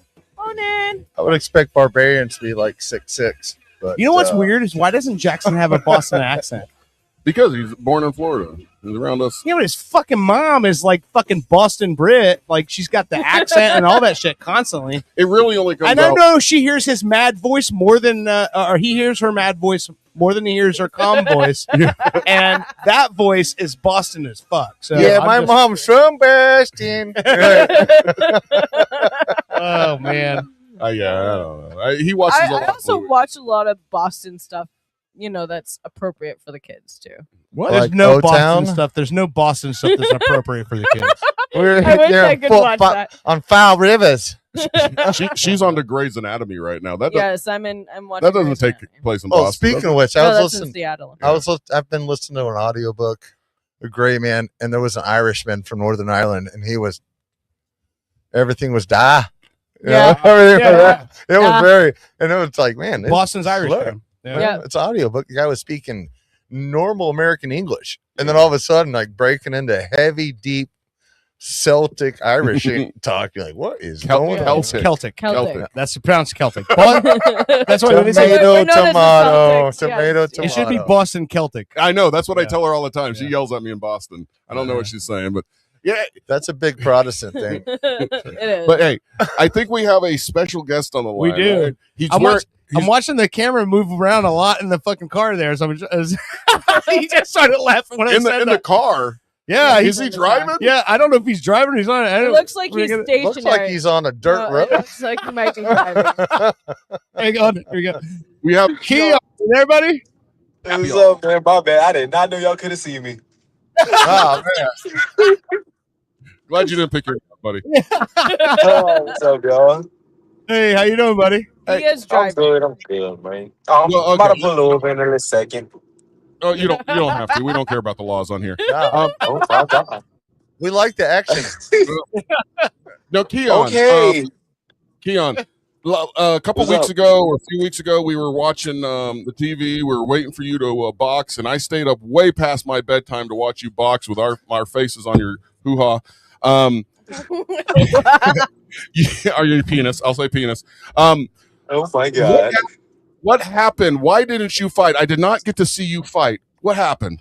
Dude, Dirt, put that back. Well, over there. basically, it's a story, but it's like it's a messed up story with the promoter. But this he basically told me 8 weeks out I had an opponent. So cool, I'm training for an opponent, losing weight, yada yada yada, getting my weight down. Yeah, Now, me too. I had mid. Okay. No, you're not. Like midway through, I had an opponent switch. I was like, whatever, cool. I'm still fighting. Nah, I get over there to the weigh-ins. There's nobody there for me. Oh, So I'm like, I know something shady going on, but Mystery I want to fighter. eat at that time. I want to eat and drink. So yeah. So my dad calls the dude, huh? No. I remember when we were watching, they were showing some scenes like before the fights, right? Before the fight. Oh yeah. And we saw you shaking hands with people and stuff like that. And I go, you know what? That doesn't look like a guy who's getting ready for a fight. And Dirt was like, oh, he's so relaxed. He's cool. He's ready to go. That was you, right? You were at ringside. I saw you dancing with something in your hand. That was you? Yeah, I definitely was. I was cutting up the whole time. So at that point, you knew you weren't fighting, right? Yeah, I just try to make the best of the situation. Exactly. See, yeah. I knew something was up at that point. I need to trust myself more often. But all right. So all right. The promoter was a douche. He didn't have your opponent. Did he reschedule or you reschedule with somebody else? Basically, what I'm getting at is my face going to be on your crotch. Oh yeah, I'm fighting. Supposedly fighting June 27th in my hometown, or July 11th. Okay, one of those two, either What's June your or July. hometown? What's your hometown? Lafayette, Louisiana. All right. Can't you? Is it going to be at the well, same he place? doesn't sound or like he's a Gator boy. is it All right, one at a time. It's gonna be at the Cajun Dome. Cajun Dome. Okay. Yeah. All right. Now the other question I had, Keon, is after you fight, whether it's in June or July or November, when you wear the boxers or the boxing trunks, I'm sorry, not boxers. Well, hey, that's a question. Do you have underwear on under those trunks, or you just wear the trunks? Oh my God. Yes. Well, I'm just wondering, or do you wear a jock strap? Because we've You have a jock strap, you have underwear, then you have your no foul protector, which is your cup and your kidney guards, and then you have your trunks over top of that. Can I just interrupt? Oh my How God. did you buy these trunks for this guy and have no idea? Well, I didn't know where his male companions were going to be protected. Back in the day, in like the Roman days, they used to like fight and wrestle naked. So I mean, I imagine just Right. That's not my area. I imagine just Okay, it's evolved. That's I can also tell you when it's they had evolved. honor. That's when they had. I would kinda hope so. different honor too. look in youth football, like I grew up with my grandparents, so they didn't tell me or guide me in any way, shape, or form. Here we go. But in youth football, they told me I had to wear a jock strap, and they gave me the appropriate pants and pads to wear. And I wore the jock strap and put the pants on with no underwear because I thought that's what you were supposed to do. Nobody told me you're supposed to wear underwear. My little eighth grade ass, you could see running all up and down the field because nobody told me to wear fucking underwear. Anyway, I'm sorry. Oh my god. Childhood trauma coming out there. I'm sorry. I mean, I used to wear a shock doctor when I was sparring. I like the shock doctor. Used to be a good cup, all set up in there. Oh my god. All right. No, Papillon, or Mr. Papillon, I should call you. This is my whole point of the questioning is once you've fought in those shorts, trunks, and you have your opponent's blood all over those trunks, what do you do with those trunks? Do you get thrown out, or do you keep them?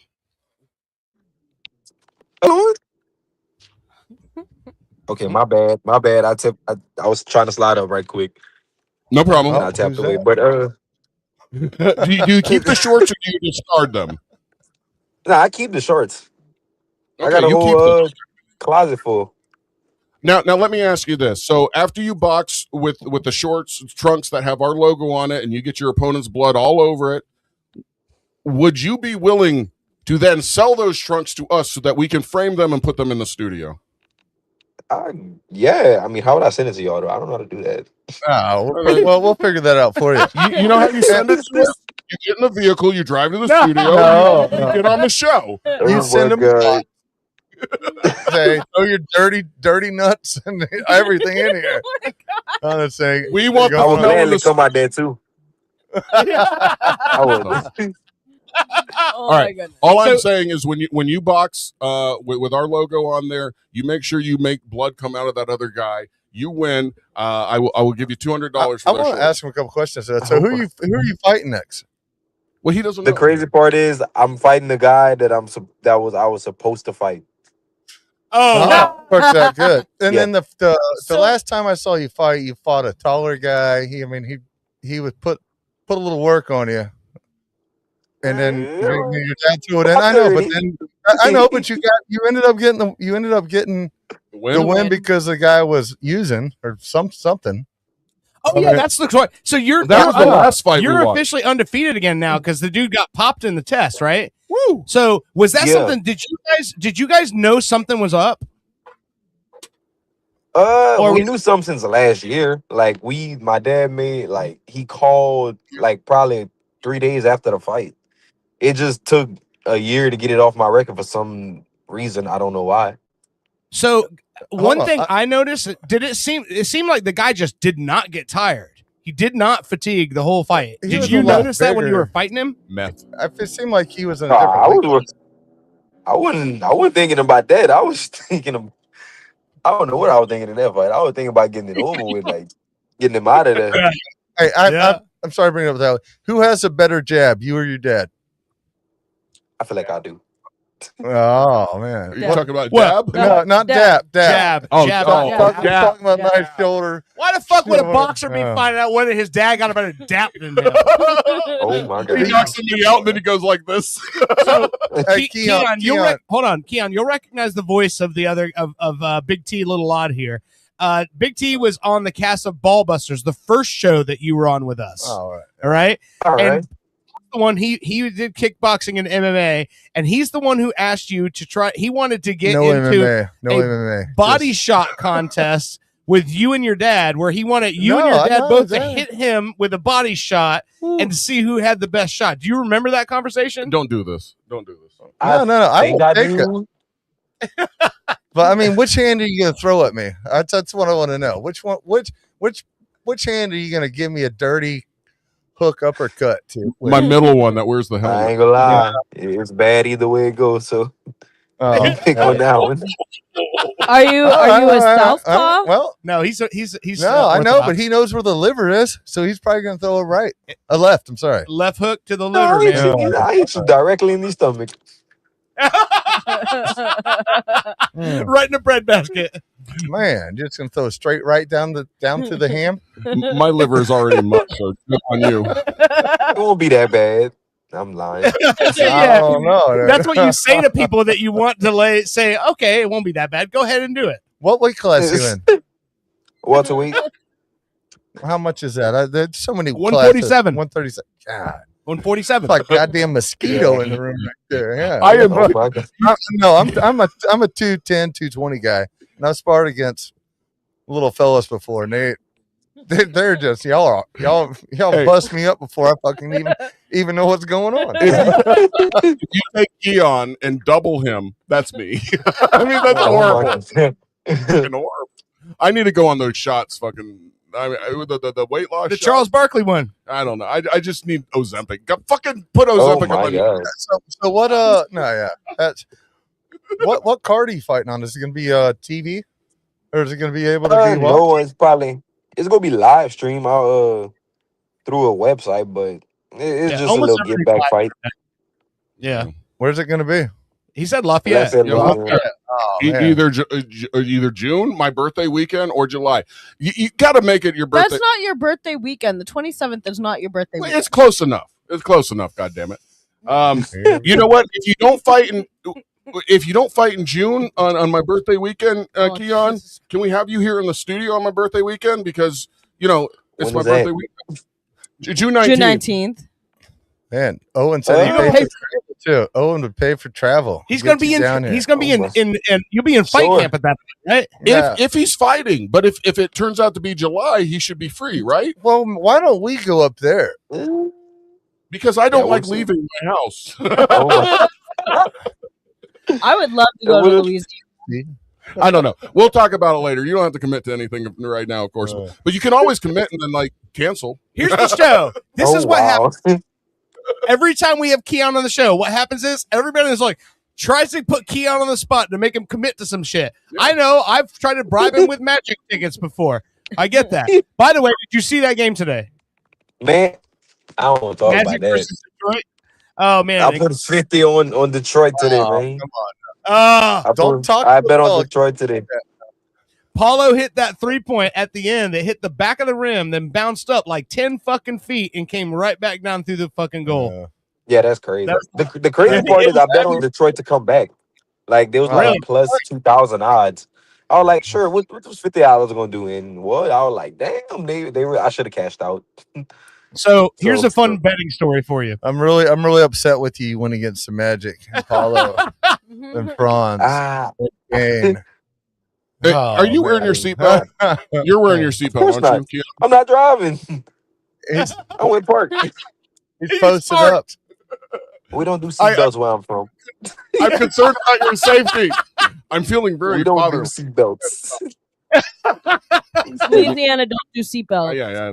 They don't. No, do and then they celebrate your death. You can't wear a seatbelt. That is true. When you're driving down the street eating boudin with a napkin wrapped around it, and that shit gets all over your seatbelt, then you fuck your seatbelt. Seatbelt's gotta be out of the way, right? You're more likely to get bit by an alligator than get into a DUI in Louisiana. Pretty sure. That's oddly true. Hey, wait. Hey, So, Keon, do you I eat- want you to do good at your next fight, man. I watched probably most of the YouTube videos I watched on you was you and your dad beating it up, but I haven't looked in here in the last few years, but I hope you do real well. You got good talent. You got good leadership. He Just does. fucking mix it up and throw combos, man. pedigree to me, man. That's the thing I've said since the beginning is the pedigree he has in boxing. You can't buy that. You can't buy having your father be a guy who had a very successful welterweight career, trained with some great people, was in the ring more times than any opponent ever was with Roy Jones. Yeah. And you have that kind of experience that's tutoring you now. Like you can't buy that. Yeah. Would you, Keon, if you were dominating a guy in an 8-round fight, would you do the chicken dance with Roy? I ain't gonna lie, I'd be ready to get out. Like, Round and you give him just man, Roy was one of my favorites. I'm sorry. You know, when you say Roy, like, damn, bro, like he's still around. Like, bro, quick. I'm ready to get out. Hurting himself, man. That's kind of the sad part of these other promotions in boxing right now. yeah, I know you're all are talking about a different Roy, but when you say Roy, I automatically think of Roy Rogers and that beautiful chicken that they used to have at Roy Rogers Chicken. We're not shooting revolvers. We're throwing cannons. So. Literally. Yeah. But, all right. So all in all, like it's funny because the story you told me about not having an opponent, is way better than I thought it was going to be because I know some shady promoter stories. I thought it was going to end up. I didn't finish.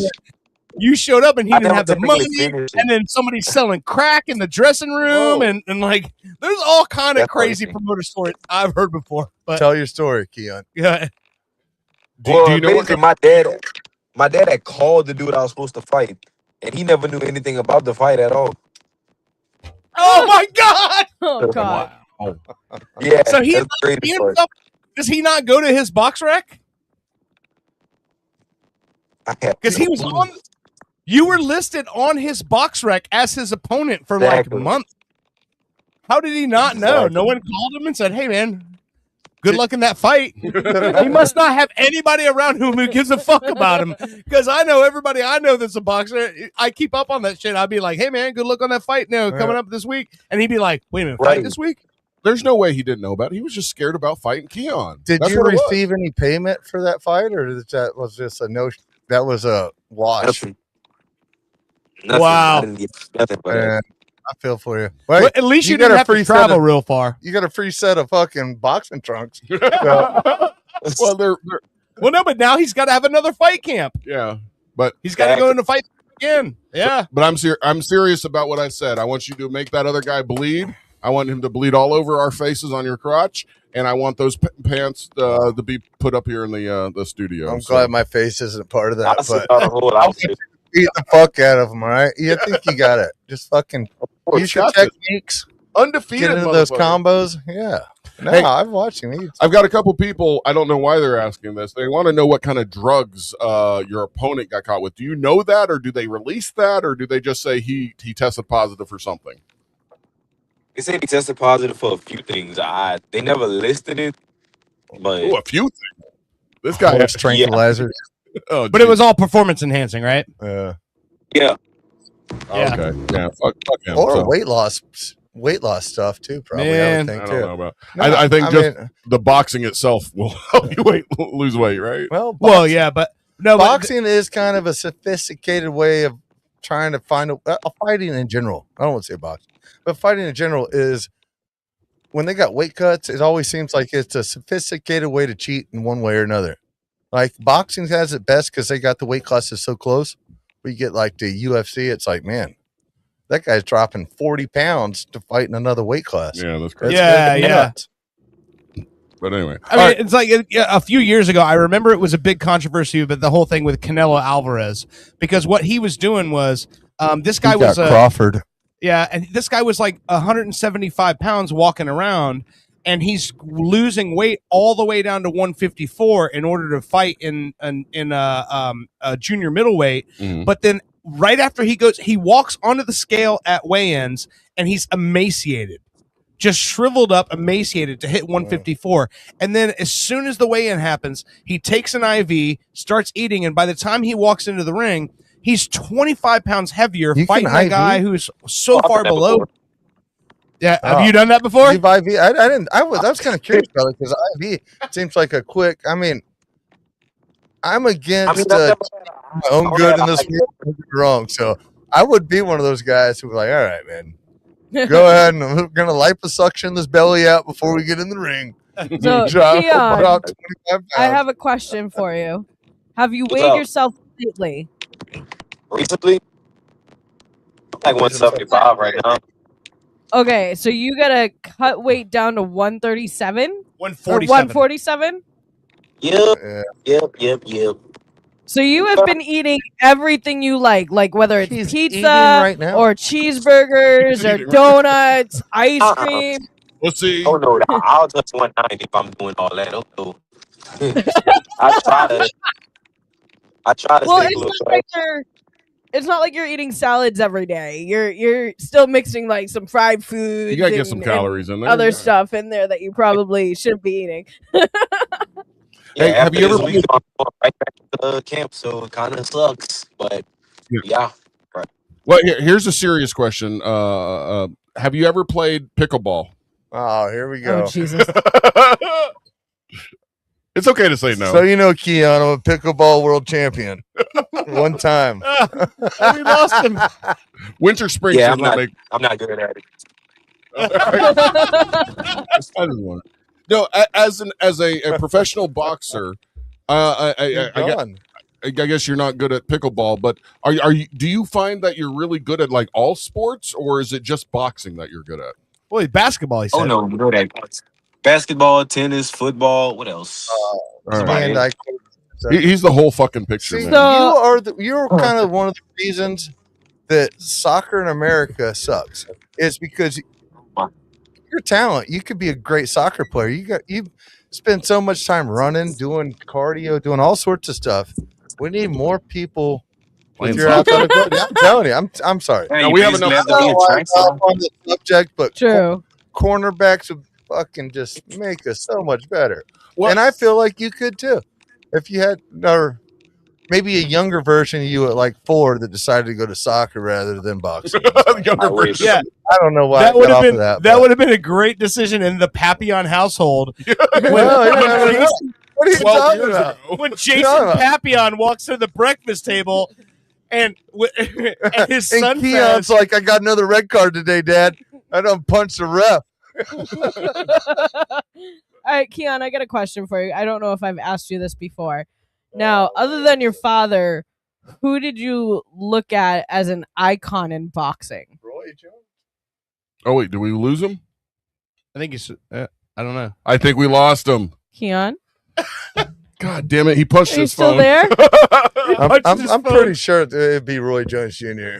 I think he drove into. Well, I would like to hear like he's a good does he watch like videos of how Muhammad Ali fought and take like some things from him, or how Manny Pacquiao, Muhammad Ali like other is people, Muhammad other Ali- boxers. Muhammad Ali is an anomaly.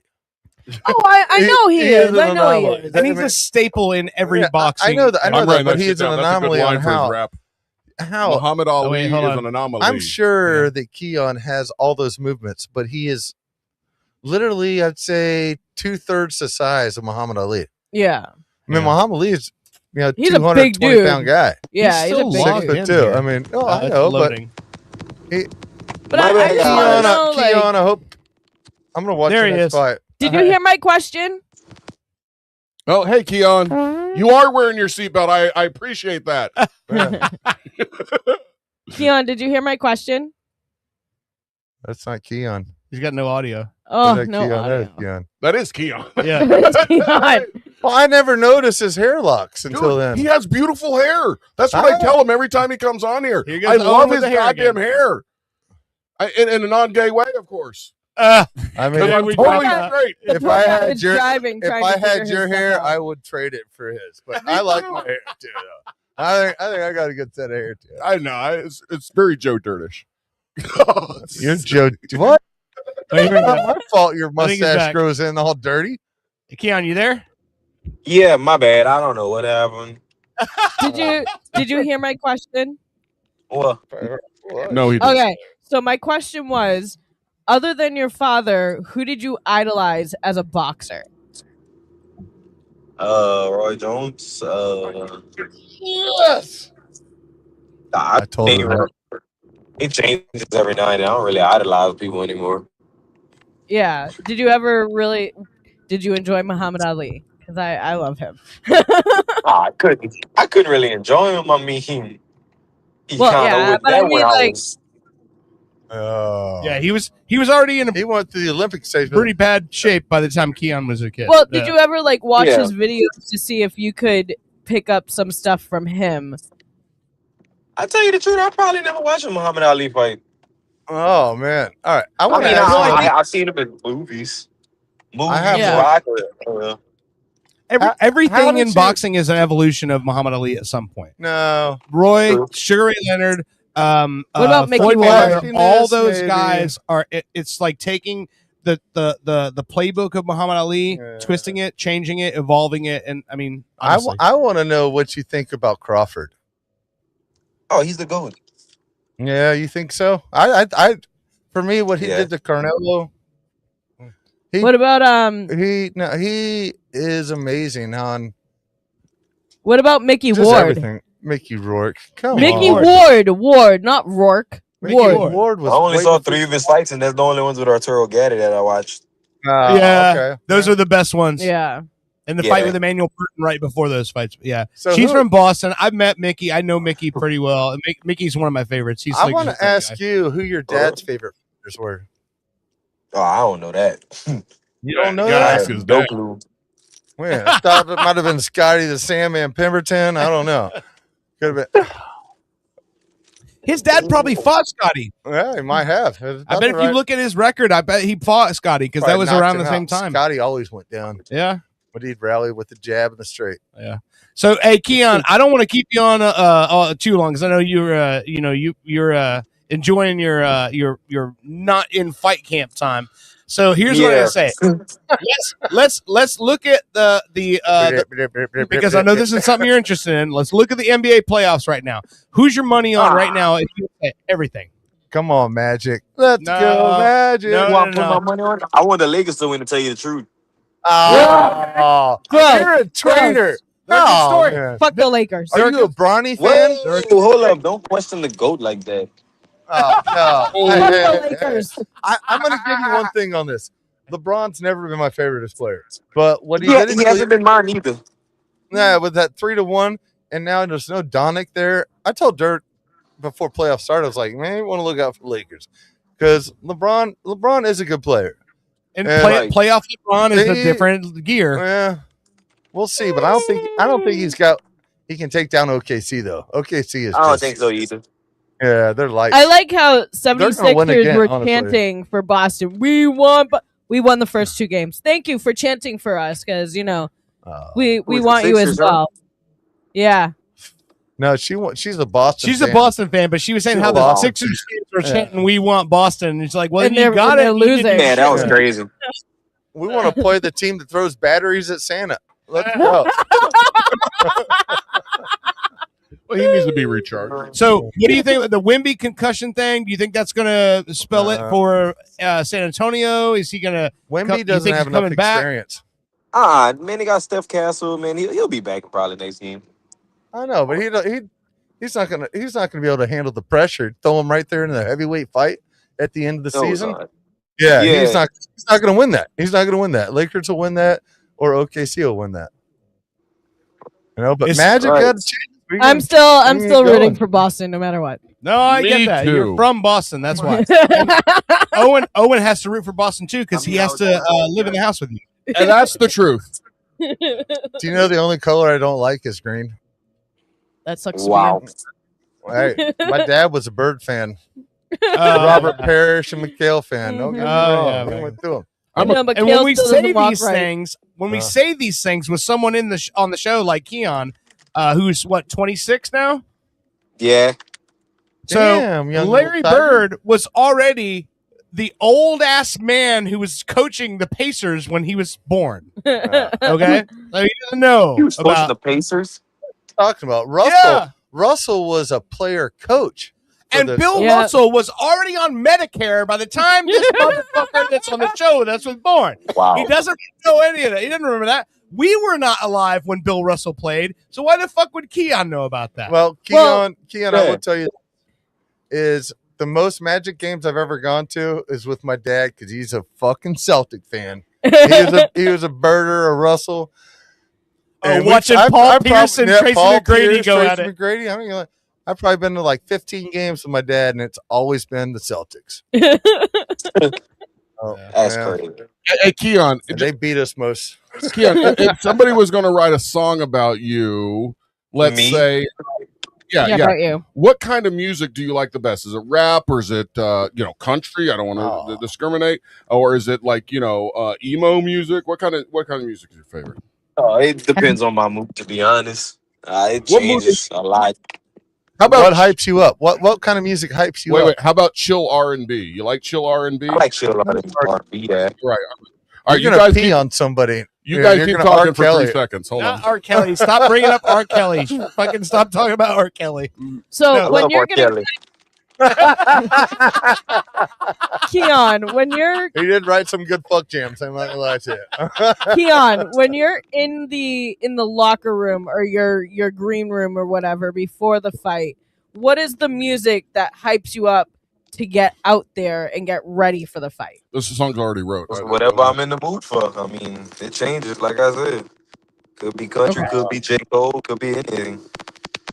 All right. How does a chill R&B mood with a laid back mid tempo groove sound to you? That sounds pretty advanced. It's me in a nice rhythm. All right. A nice chill rhythm. Keon, let's see if this does anything for you. I don't know about this. We're going to go with it. It sounds like a sex. R&B sounds like R. Kelly. Definitely does. I think I heard this before. I like this song. No, you Nope, no, I haven't. Nice rhythm. Oh man! All right. Oh shit! I stopped it. My bad. All right. No, Keon, listen. Got that calm face, but he don't sleep at night. I don't. He got a nice rhythm. That was about. His dad was a baller. Taught him Oh how my to god. Taught him how to swing. Keon to get higher. Now he runs this thing. You can see in his eyes. He came to What is this, a sex song? Yeah, I don't know. I don't like the R&B. I'm going to work on this picked better. The wrong tone on that one. Well, I'm not gonna lie. You picked the wrong because it came out way R. Kelly. It was like a love song, but it was about him talking to his dad, and it was kind of weird. Yeah, I think you need to Hold on. All right. Keon. speed it up a little. These are the prompts I put on my song. Keon is a boxer. He's the best. His dad was a boxer. Oh, that's it changed it to bowler. Bowler. His dad was a bowler. Oh, Keon, what's your favorite combination? whatever lands. Oh, come on now. You got to have one that you work on. Straight, right, body. Uppercut. Oh, really? Uppercut. Work on everything. We're You going work on pop everything? ballad. Pop ballad. Yeah, this is the next. So it's one. like Christina Aguilera singing You got to about. put combos We're gonna in there. find out. We're gonna find out. So Hold on. Keon, Owen likes doing these AI songs when we're talking. He's just like writing notes while we're talking, while we're having interviews. Put in and there, then he make the puts a liver song quiver. about the person. All right, So, this is Keon Wins. This is a Keon Wins. a pop ballad. Pop ballad. See if All you- right, let's see what you we like got. this. Oh, no. It sounds like Alanis Morissette. Sounds like Lisa Loeb. This is song? Oh, that's fine. Yeah, what about you, Keon? Keon wraps his hands. That sounds like the we loading up songs. I mean, I was at Jason Kelsey's wedding last weekend, and I feel like I heard Taylor Swift sing this song. No, I didn't. Damn plan. Old gym floor chalk in the air. Heavy backswing, he's already there. Chalk being You thrown need in to the give air him a with macho song, not this fucking basketball goddamn. All right, I don't like know this if one playing for you. it when people are just going to talk over Yeah. it. So No, that's right. Keon, listen. I'm going to write you a song. I think I might actually sit down and actually write the lyrics An like I intro usually do. song. That's no, great. not an intro. No, you should make him an intro song. Look, I have a man crush on this guy. You should do Whoa, like a whoa, John whoa. Cena intro song for him. It tells with your fucking Hey. soprano voice singing on there. Keon, do you like John Cena? Yeah. All right. Okay, so he raps his own intro song. So you should do Wow. his kind of intro song. He's also 255 pounds of straight muscle. I mean, that guy is a specimen. Yeah, I know it does. All right, Keon. Listen, I appreciate you calling us. I know we've taken a lot of your time and we're just goofing off here and stuff, but We love you. in all seriousness, yes, we do love you. We support you. We're in your corner, so to speak. Even though we can't be there physically, we will be there. I wish I could be. Whether they cancel your fight or not, we will be there watching the stream. Please send updates. So maybe I got you. maybe you send somebody up there to do a little interview. If you Who ever knows? fight, over here I in wanna go. Florida, we can make we'll make that happen Florida at some point. sometime. let me know so that Like way I said, can go. Christy Martin is promoting fights again now. Christy Martin Promotions. That was my trainer. You know who Christy Martin is, right? Yeah. Keon. Yeah. Christy Martin. They just did the movie about her, Christy, with Sydney Sweeney and all that. But anyway, she's promoting fights in not just Florida, but all over the Southeast right now. So, and I did send her some videos and stuff of Keon. She knows who you are. So there's a chance I can get you some stuff in Florida here at some point. And when it happens, she said she wouldn't stab you either. So When that happens, well, that was her husband. He's dead.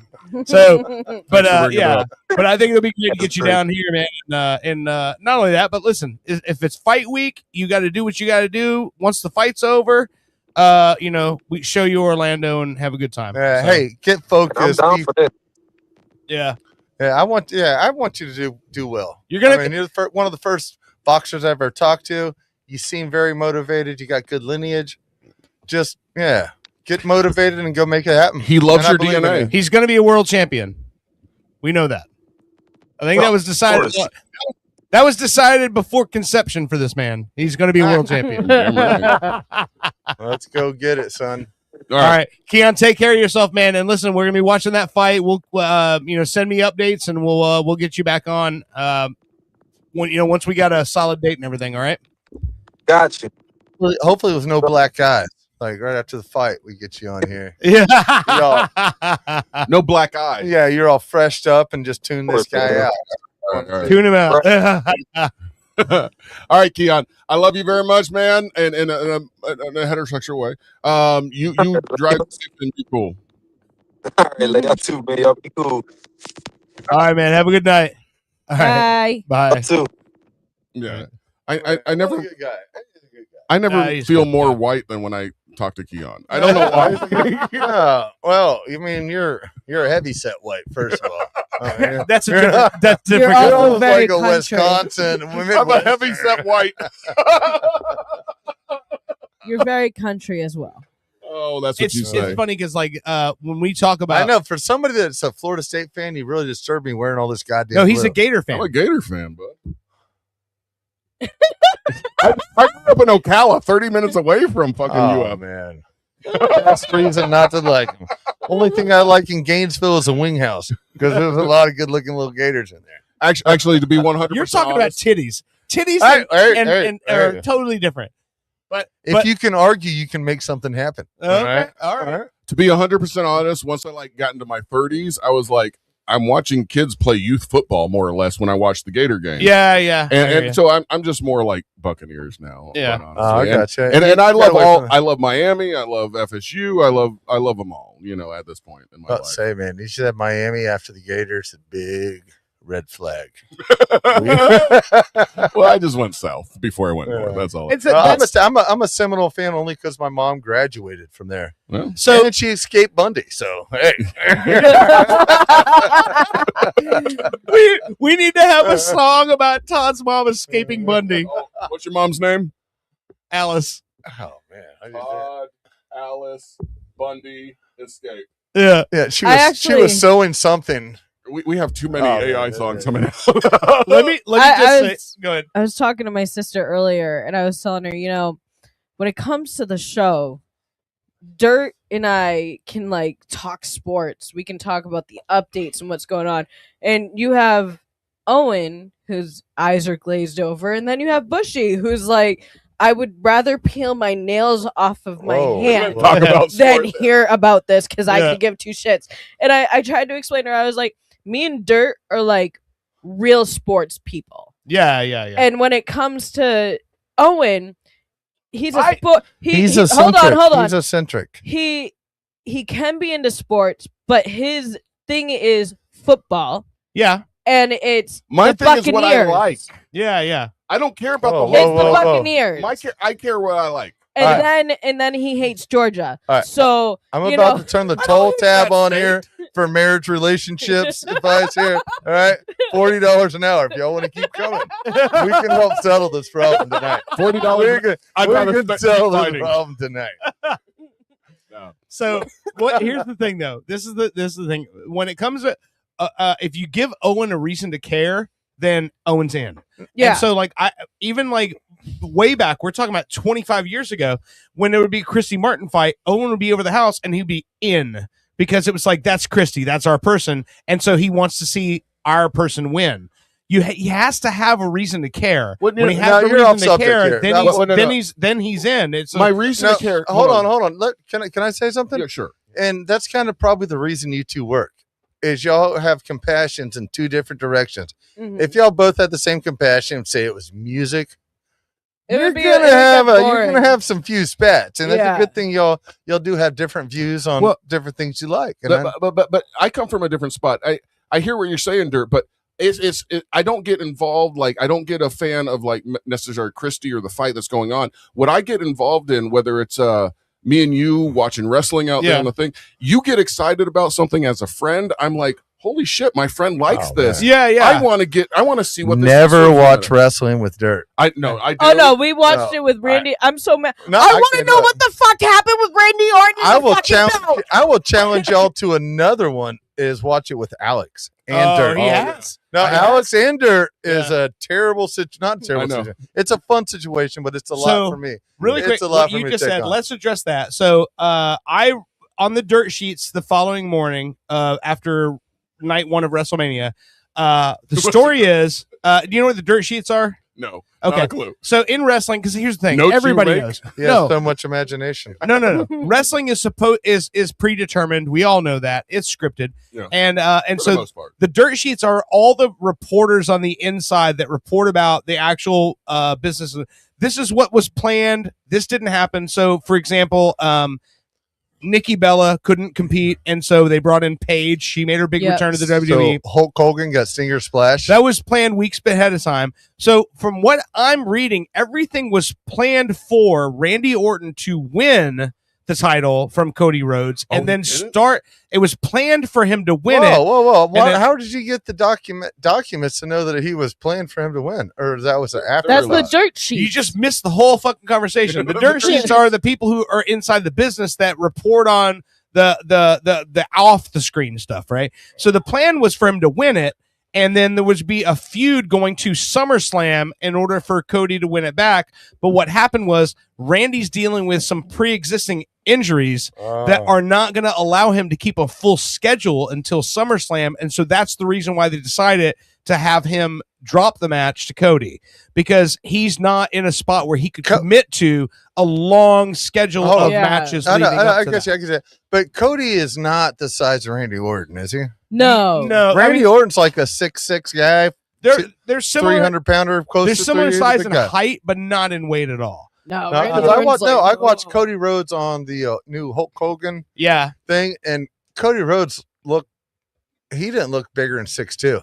I'm not gonna lie to you. He's close. He's close. He's 6'3", 6'4", Yeah, somewhere in that I'm just range. saying, on the interview, but I never. But weight wise, I don't follow wrestling as much. Randy's as you do, Randy's a fucking Adonis body build size, and Cody RK is out of nowhere. Yeah.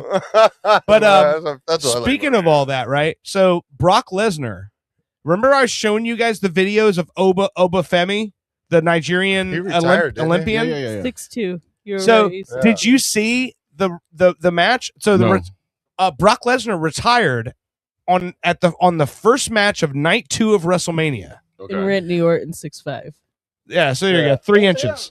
But the weight difference is probably way more drastic. Yeah. I think Cody's probably like 215, 220, and Randy's more like 265, 270. Well, that fits the body sizes. So anyway, Brock Lesnar lost the match to Obafemi on the opening match of night 2, and Boba then Fett. he took his fucking boots off and took his gloves off and retired in the ring. And I'm not a Brock Lesnar fan necessarily, but it was a little tough to watch a man who's 6'5", 300 pounds fucking cry in the I ring would like because to he's say, Dirk, walking I away would like from to his say, career. because I did see that part. Yeah. And I loved to see his faded sword in his chest.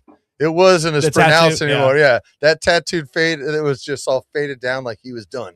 And Yeah. it kind of fit the whole situation. Yeah. Because I did see that one part. Yeah. And it Randy Orton has 3 inches and 53 pounds on Cody Rhodes. and he has the RK out of nowhere. Yeah. Yes. So, I mean, I love Randy Orton. I've loved Randy Orton like way back when I first started watching, and Cody Rhodes fucking was like fight him. one of it.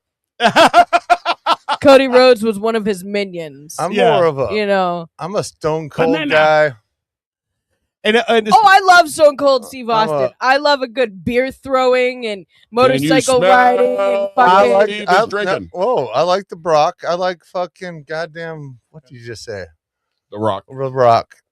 The Rock and the Brock. I like And the I love John Undertaker. Cena. No, John the Undertaker Cena's was from one of the best. Massachusetts. So And Oh, I Hollywood love Hogan. Undertaker. Hollywood Hogan and the NWO. Let's go. I can tell you. So back when I was in grade school, I was probably in 2nd or 3rd grade, and I that was in was high when school. Were you the, doing toe locks on girls? And then No, that was when what's his name?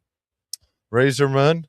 Oh, DX was big. Fuck because it! literally, there was a day where all like the kids were like, "Hey, can you go ask Kevin if we're like playing kickball or not today?" And I'm like, everybody had a Kevin. "Okay." So I gotta go over to Kevin, and I'm like, "Yo, Kevin, they want to know if we're playing kickball or not." Like Kevin's like the king of the kickball field. I don't know what the fuck was going on there, and he's like, "Tell him to suck it." And so I mean, 2nd or 3rd grade, and I'm going over to a bunch of kids, and he said, "Suck it."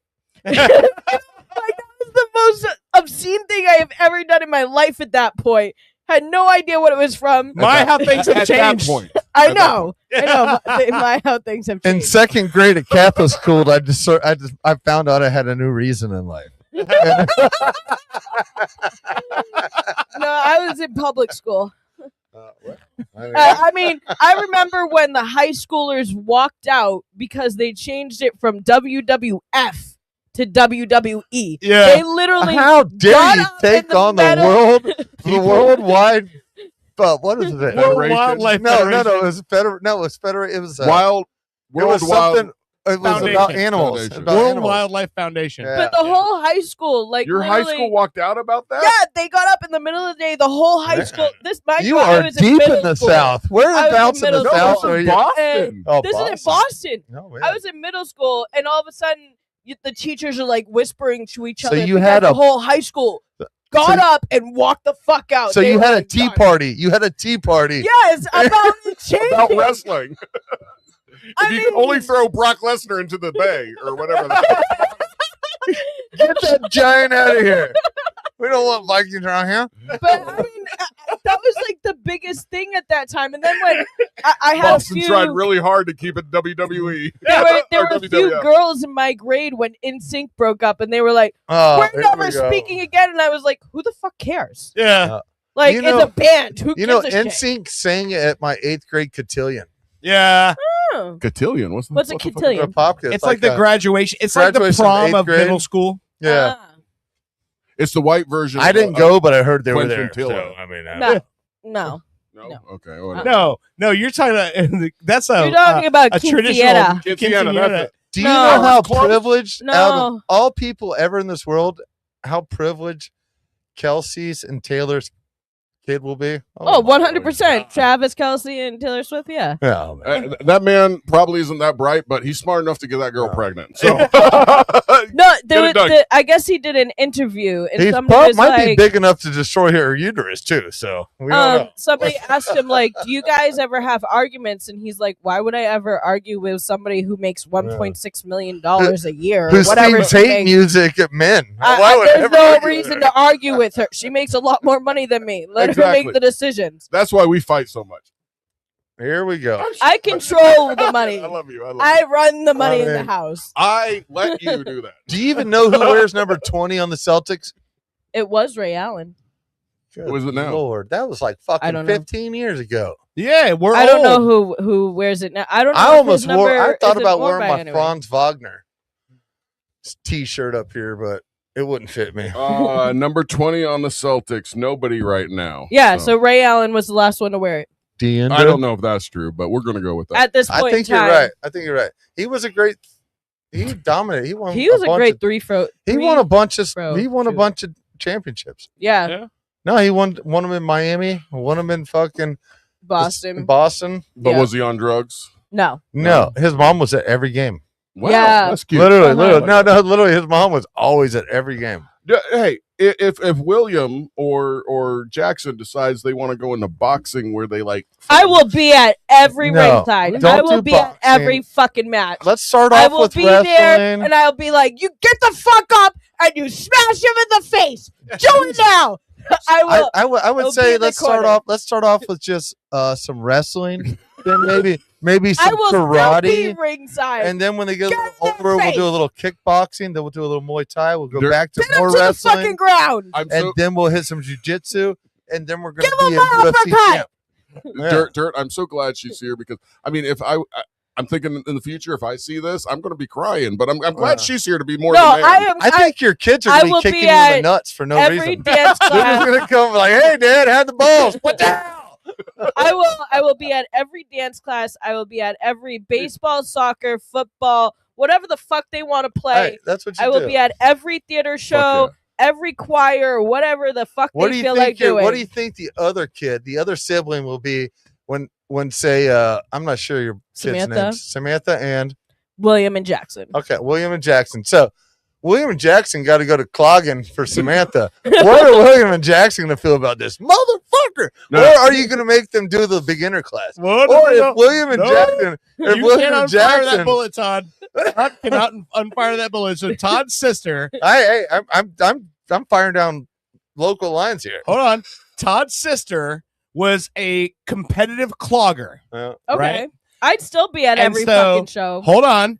Todd's dad decided no, he did not. That it would be good for Todd's He thought- footwork. It would be good for Todd's footwork in soccer. He thought if it would he be. done clogging He too. thought it would be a good idea. That's a good idea. But- I would follow I that. know, but hey, every Wednesday when you're at the fucking local Clogger. no Union. Mount Dora Church right there on the drive, every Wednesday you go in there and it's like the hottest girl you ever seen in your life, Melissa Patterson's over there. You're like, oh man, maybe I can learn of Elvira.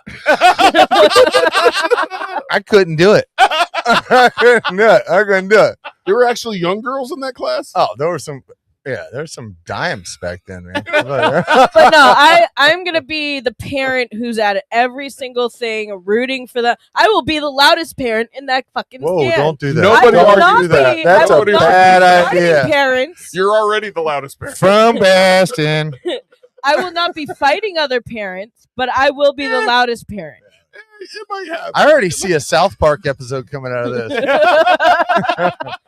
No, I just it takes away from the kids when you cause those fights in the stand. Yeah, yeah. It should be No. about the kids doing their best, and whoever wins wins. I know, but also the kids take in the compassion you feel for it because they're going to want to work harder for it. But you got to Exactly. figure out the right line. Like, Oh, yeah, 100%. like just stay quiet during the game, and then hey, you did a real good job.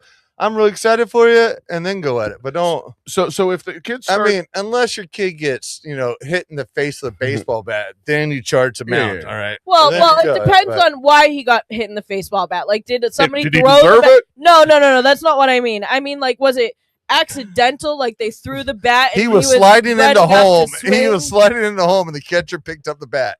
Oh, Cracked him. then I'll rush the mound. I have no fucking problem with that. Here, let me give you guys a little a taste of what it's gonna be like. Brittany in the stands going, "What the fuck was that shit? Referee, we have a fucking umpire here and just a bunch of fucking Are you fucking blind? Did you not see the balance box? What? You see how big he is, right? Where's his chest? You see Where's how, my Sam Adams? I need a Sam Adams right now. you guys see how I get away from the microphone when I yell? Sorry. I'm going to be in those stands pulling her down, saying, "Please, I don't want to fight today. Please, I just want to And she's enjoy going, this game." My husband's gonna fuck you up. It would probably be like, I really don't want to get beat up today, guys. I really don't want to get beat up today, guys. My just wife really said, "Do you have a box of wine that really settles her down?" And Owen's back there going, It doesn't. It ramps her up. Owen's like, "Hey, I've reviewed the tape. I think he was out." No, I understand that. I mean, parents are supposed to get excited about it, but they go Yeah. too heavy into it. Like, I think that's one of the reasons I never played baseball growing up is because my mom grew up with the entire family playing baseball and watching how kind of violent it was. Not violent, but how much they were yelling at each other back in the Yeah. day. She's like, we're just gonna let him play soccer and let him run like a maniac. Yeah. You know, twiddle his little ties in there, burn out some energy. Mhm. Get home and realize he's not even tired. I think, He's I like, think oh my God, we Samantha- have our own Chuck Norris right here. And I that's think how I Samantha's was when I gonna was a be. kid. Have you? Well, no, you guys probably haven't seen it. The movie Mean Girls. Yeah, I've seen Okay, that. so the blonde chick Yeah. and how So she ends hot. up going into field hockey and she uses all her anger in that. I feel like Samantha's gonna be that in Oh, field of course, hockey, yeah. like or Well, ice then hockey you put for her into women. lacrosse. Put her into lacrosse. Yeah, She's definitely going to be angry. And yeah, I mean, Jackson. There are times when I I'm don't want to driving tell with y'all what to Jackson. do with your kids, but Sell them. what I would do is Sell them if I had children is they would start off in probably karate first. Then they would do some wrestling after they did that. You can get a black belt. Well, probably not as a young kid, but you can do that a few years, do some wrestling, do some judo, then get them into jujitsu. Yeah, experience in different disciplines. Yeah. And then throw them into some boxing, and all of a sudden you got a tiger. I mean, You should see- you got a straight Siberian tiger, when I Bengal have tiger, ready to eat people. when I'm driving with Jackson, there are times where Jackson's like, "Mom, just That's tell just them not to a fuck mean name. off. Just tell them to fuck off, Mom. Tell them fuck you. You'll be fine." This is coming from my 6-year-old in the back of the car. He's like, "Mom, just How flip many them times off, do you'll you be say fine." fuck? All the Me? time. All the Yeah, time. well, all the time. Did That's my you go-to forget word. that she's from Boston? Yeah. My mother actually Bastard. hates like how I talk, but I'm like, you just got to deal with it. That's how I talk. I don't mind it. 'Cause it's kind of cute when My I'm mom like, would not enjoy you. She would not. She's like, I would not. You know, I would have sewn your wedding dress, but with that mouth, I'll be working on the computer and I'll get angry at something. I'll be like, I'm a yeller too. No, and Jackson will go, Dad, what the fuck is that thing doing? And I'm like, just calm down with Jesus. that So word. you are like the Ildren Fritz to my neighborhood to what I was when I grew up. I was like, I would never say nothing. Dirt's family get away with some words. The way I look at it is when he's going to be older and he goes and maybe has a disagreement or a discussion with somebody and somebody pulls out some words that he's like the F word or something, it's not going to fucking phase him. He's going to go, yeah. He's So gonna go And- fucking straight cross. No. I'm trying to teach. What'd you say about my mom? Yeah. I'm trying Did to. your teach- shoulders just turn too? That's fucking good for me. we wrestle and stuff, but I'm trying to teach him to take the higher road. And if somebody fucking comes at you, just go do something else. And I mean, and he's do your- already like bit kicked. I don't like strangled. that. I think you need to learn to grow to take your fears on head on. I mean, if you run into a fear and it might be a bully, might whatever it is, but you just need to go ahead and say, hey, you know what? This is what it is. I'm gonna challenge it right now. See how it works out. I'm young. I got a marshmallow head. My brain's not even fucking fully but controlled. Fear Let's is go. different. Fear is different than just somebody you don't like. So Right. I mean that's just that's Well- something different. So I mean anyway. All right. We were talking to Keon earlier, and Keon had his opponent. His opponent got like what canceled because of like drugs or something. No, Oh, no, no, the promotion just didn't work out. Yeah. Well, No, because his- think he his had previous cancer. opponent- The He drugs tested was positive from for- a yeah, different fight. previous fight. Yeah. Well, okay, so All right, he tested yeah. positive for drugs at some Yeah, point, yeah. and you know, I'm not going to say I am a perfect person at all. I have some habits that you know maybe I wish I wouldn't do, and I think we all have habits. Yeah. that we say, you know what, this really probably isn't the best for me, but you know what, I'll stop tomorrow. You know, Yeah. I'll do this tomorrow. I'll have fun tonight.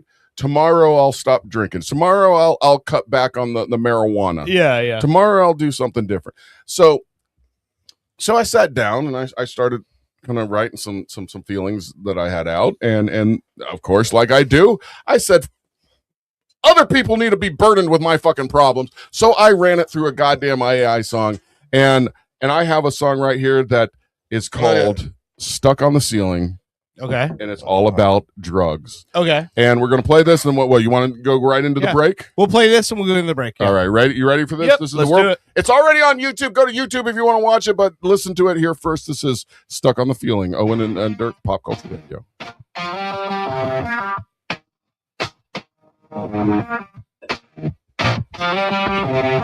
I was watching the news one summer evening.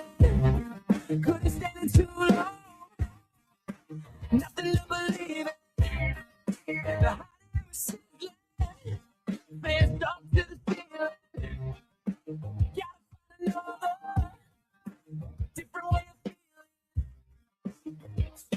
for a release from the stress of the day. The bill's piling bigger, bankers wanting to pay. The news is just the same. Raising then the hunt for money.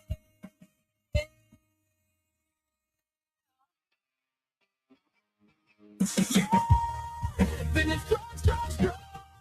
They got me feeling low. So I just strong. Cause I'm having fun.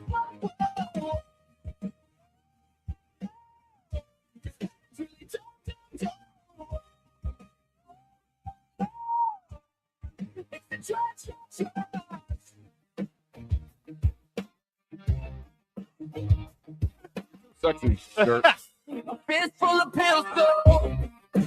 Got me feeling lovely. My character's higher. I want you to love me. Oh, Tim, I went too deep. And your knees got muddy. You opened up my heart. Now you're feeling funny. Yeah.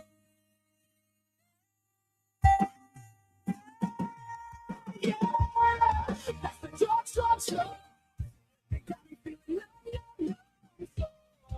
I just drug. Cause I'm having fun.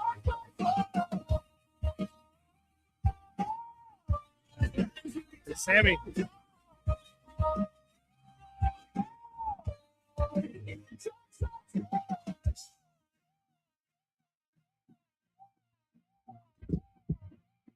What'd you say there, Todd? Looked like Sammy was giving you a slammy. Dirt I like breaking your it little down. dance. Yeah. You see your guitar? Yeah. It's really dumb. It's the drugs. When the sweat and haze breaks and the coma is lifted, reality is back. The same, nothing shifted. I swallowed a home run. It seems I just missed it. A waste of 8 hours that could have been gifted. A Pattern repeated just to avoid the pain. A little discomfort and a life down the drain. I really think all of this is ruining my brain. That's it, it's not settled. Tomorrow I'll refrain.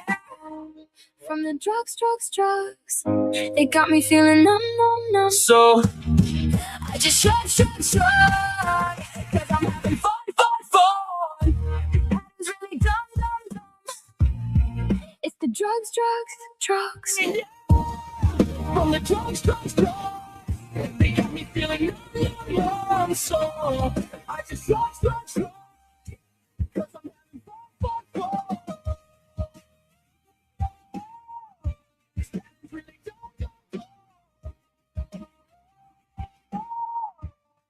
It's the drugs. They got me Watch.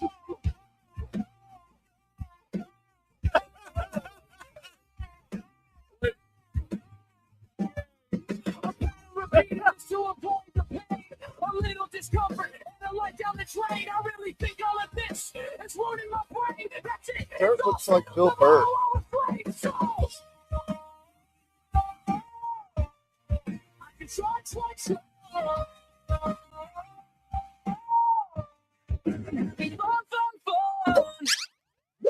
There you go. That's my other series. That's fucking like great. I said, next week I will return to the funny. I'm getting off my soapbox so much. There's just some things I want to get out there. In reality, I struggle with all these things I've written about. You know, there's certain, I drink too much on the weekends. Yeah. Sundays are all like hazy. Maybe I shouldn't drink on Monday or Saturdays. But hey, I'm having too much fun. This is too great. You know. Yeah. And we all come to those things in our lives where we realize, hey, we shouldn't do this. But What is life I'll about, stop tomorrow. buddy? I'll stop What is tomorrow. life about? Exactly. So do we need to judge everybody around us for doing things that make them feel good for the moment? No, I don't think so. But just be there, be open, be a nice person. That's all I'm trying to say. Be a friend. Be a friend. I like you. All right, let's take a quick break. This is Walk the Dead by Derek Lynn Plastic. We will be right back. You're listening to Pop Culture Radio.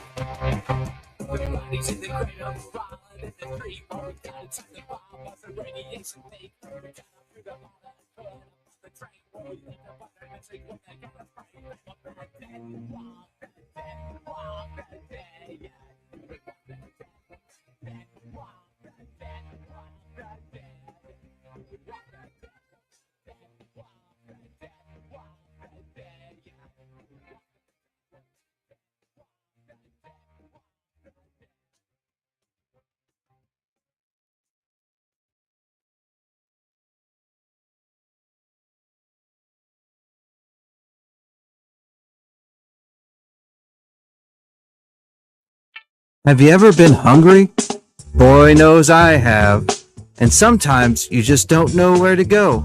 That's why I started Steve's House of Food, where you can get all your favorite foods.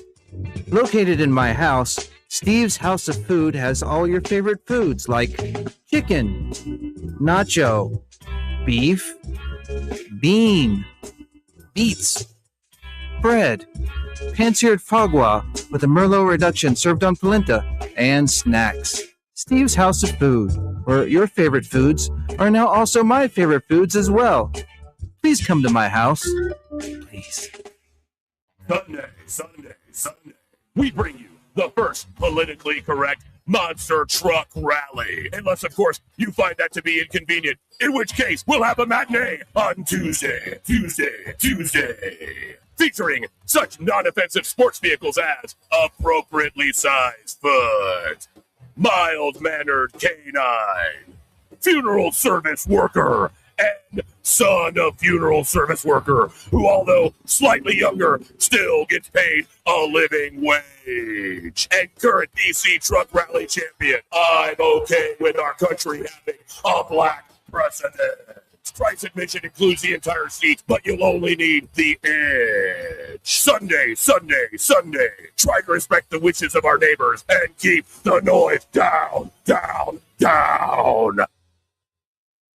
Now, from Future Entertech comes the latest killer app, Sicker, taking care of your tomorrow today. Call in sick while avoiding accountability. I couldn't believe it. I had this super hot guy stay over, and I just couldn't even. All I had to do was answer a few simple prompts. Dear boss, with my deepest regrets, I, Angela, am unable to perform my duties today due to... No, I'm sick. Stomach, headache.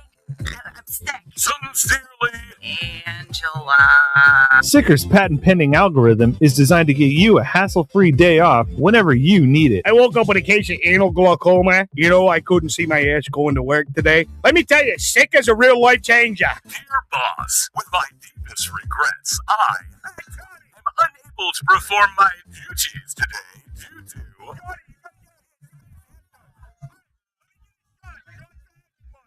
Sincerely, Sicker, taking care of your tomorrow today.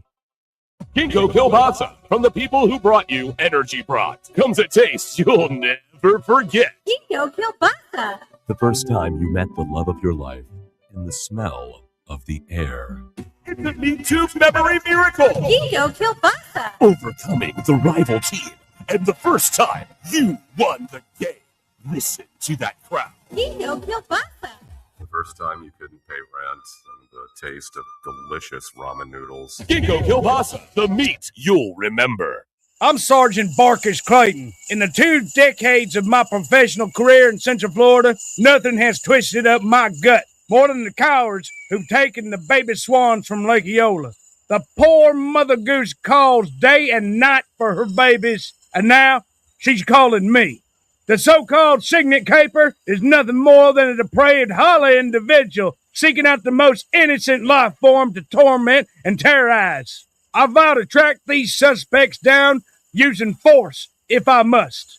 If you're the one who did this heinous crime, me and the crime ender's gonna find you. Only a jackass would do something that stupid. Or maybe you don't have a brain in that ugly head of yours. If that's the case, I can't help you. But I will find you.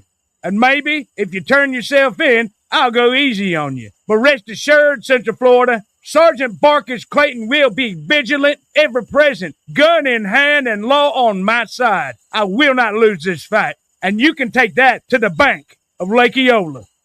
The twilight years are the best years of your life. But you might not know that if you're just watching TV. Hi, I'm host Chris Christopher. And I'm Neil Scheinfeld. Getting older offers insightful commentary and wisdom to those of you enjoying your last years. We understand you have, at best, 4 more years left. Getting older shows old people, not unlike yourself, doing things exceptionally better than you. Drop us a line to be featured on the next episode. And do it quickly, sooner rather than later. Time is a precious thing, and so is tuning in to Getting Older. In this town, used to be you didn't have to lock your doors at night. Nowadays, you can't even leave a magnet on your car. I've seen the devil in a man's eye before. Have you or anyone you know been scarred by magnet theft? Oh, I sure wish there was somebody we could trust, you see. Well, then you called the right number.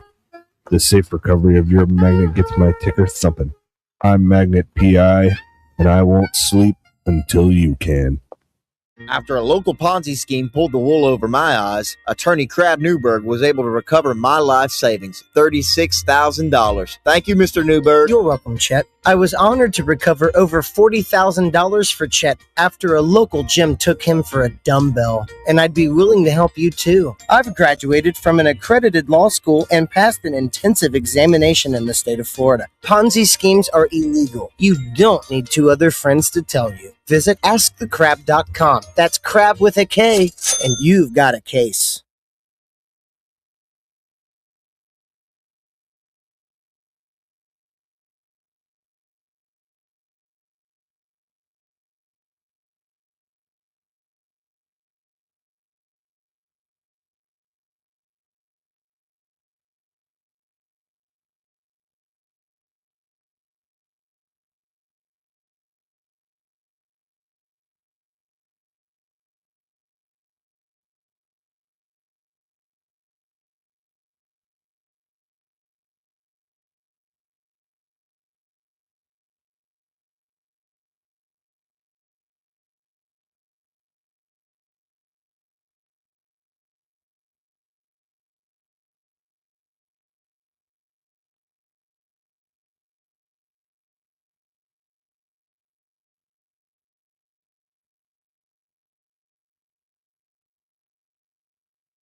After spilling a hot beverage on my pants, Attorney Crab Newberg was able to recover $14,000 for me. Thank you, Mr. Newberg.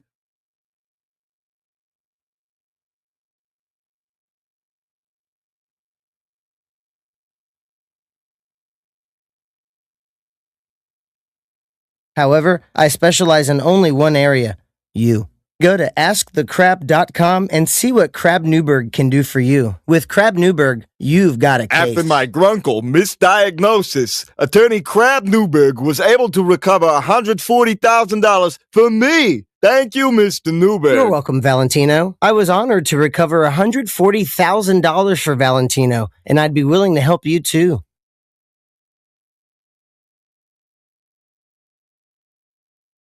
Grunkle is a very serious congenital condition. If you've been misdiagnosed, go to AskTheCrab.com.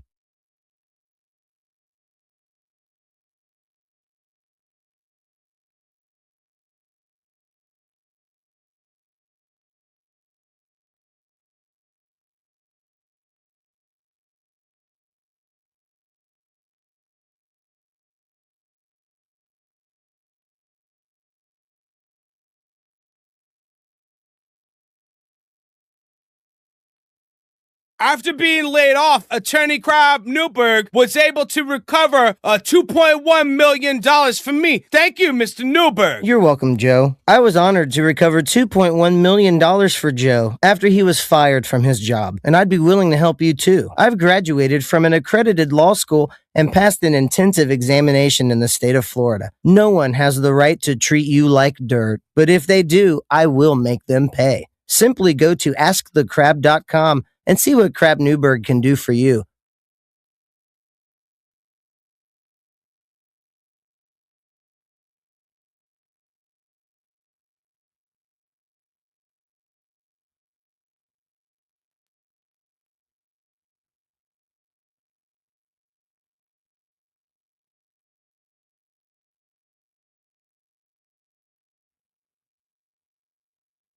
After my illiteracy prevented me from reading the slippery when wet sign, Attorney Crab Newberg was able to recover me $50,000. Thanks, Mr. Newberg. Looking for professional installation for that fence? Don't want to do it yourself? Look no further than Fence Crafter, Central Florida's newest and coolest wall building company. If you're like me, you want a yard wall built exactly for your personality, and Fence Crafter will absolutely do it for the least amount of money. If it's important to you, we'll do it, guaranteed.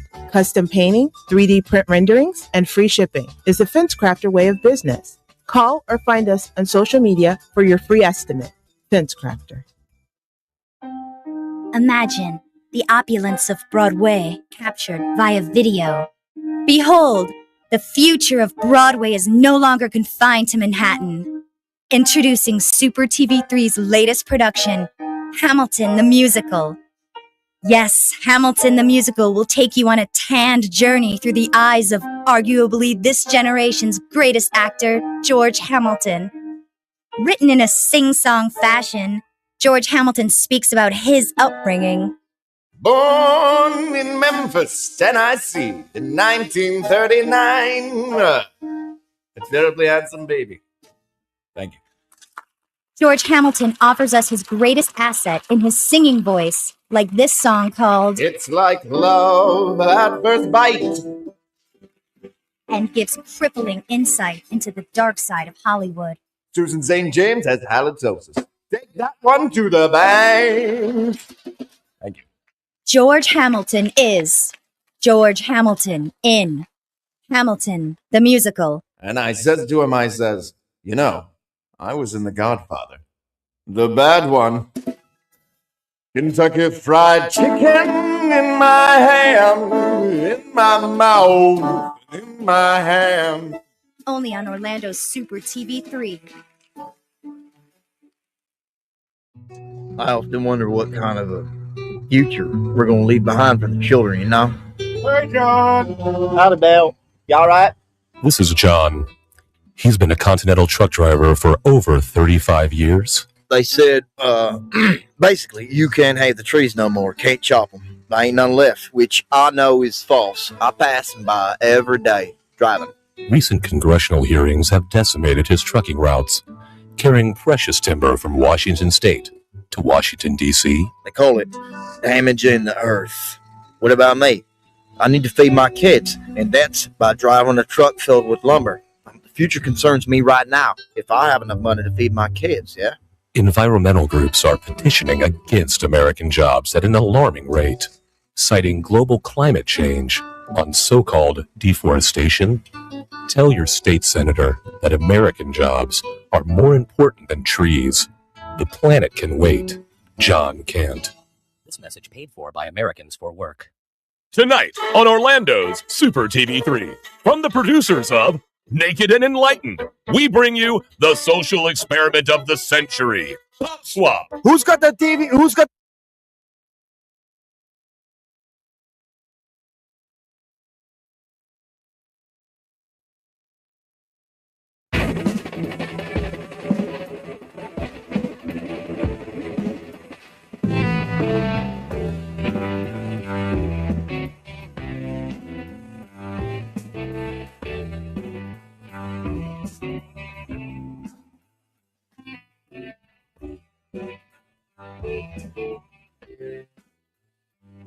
Welcome back to Punk Ups Radio. This is the band of the name. You can redo anything if you put your mind to it.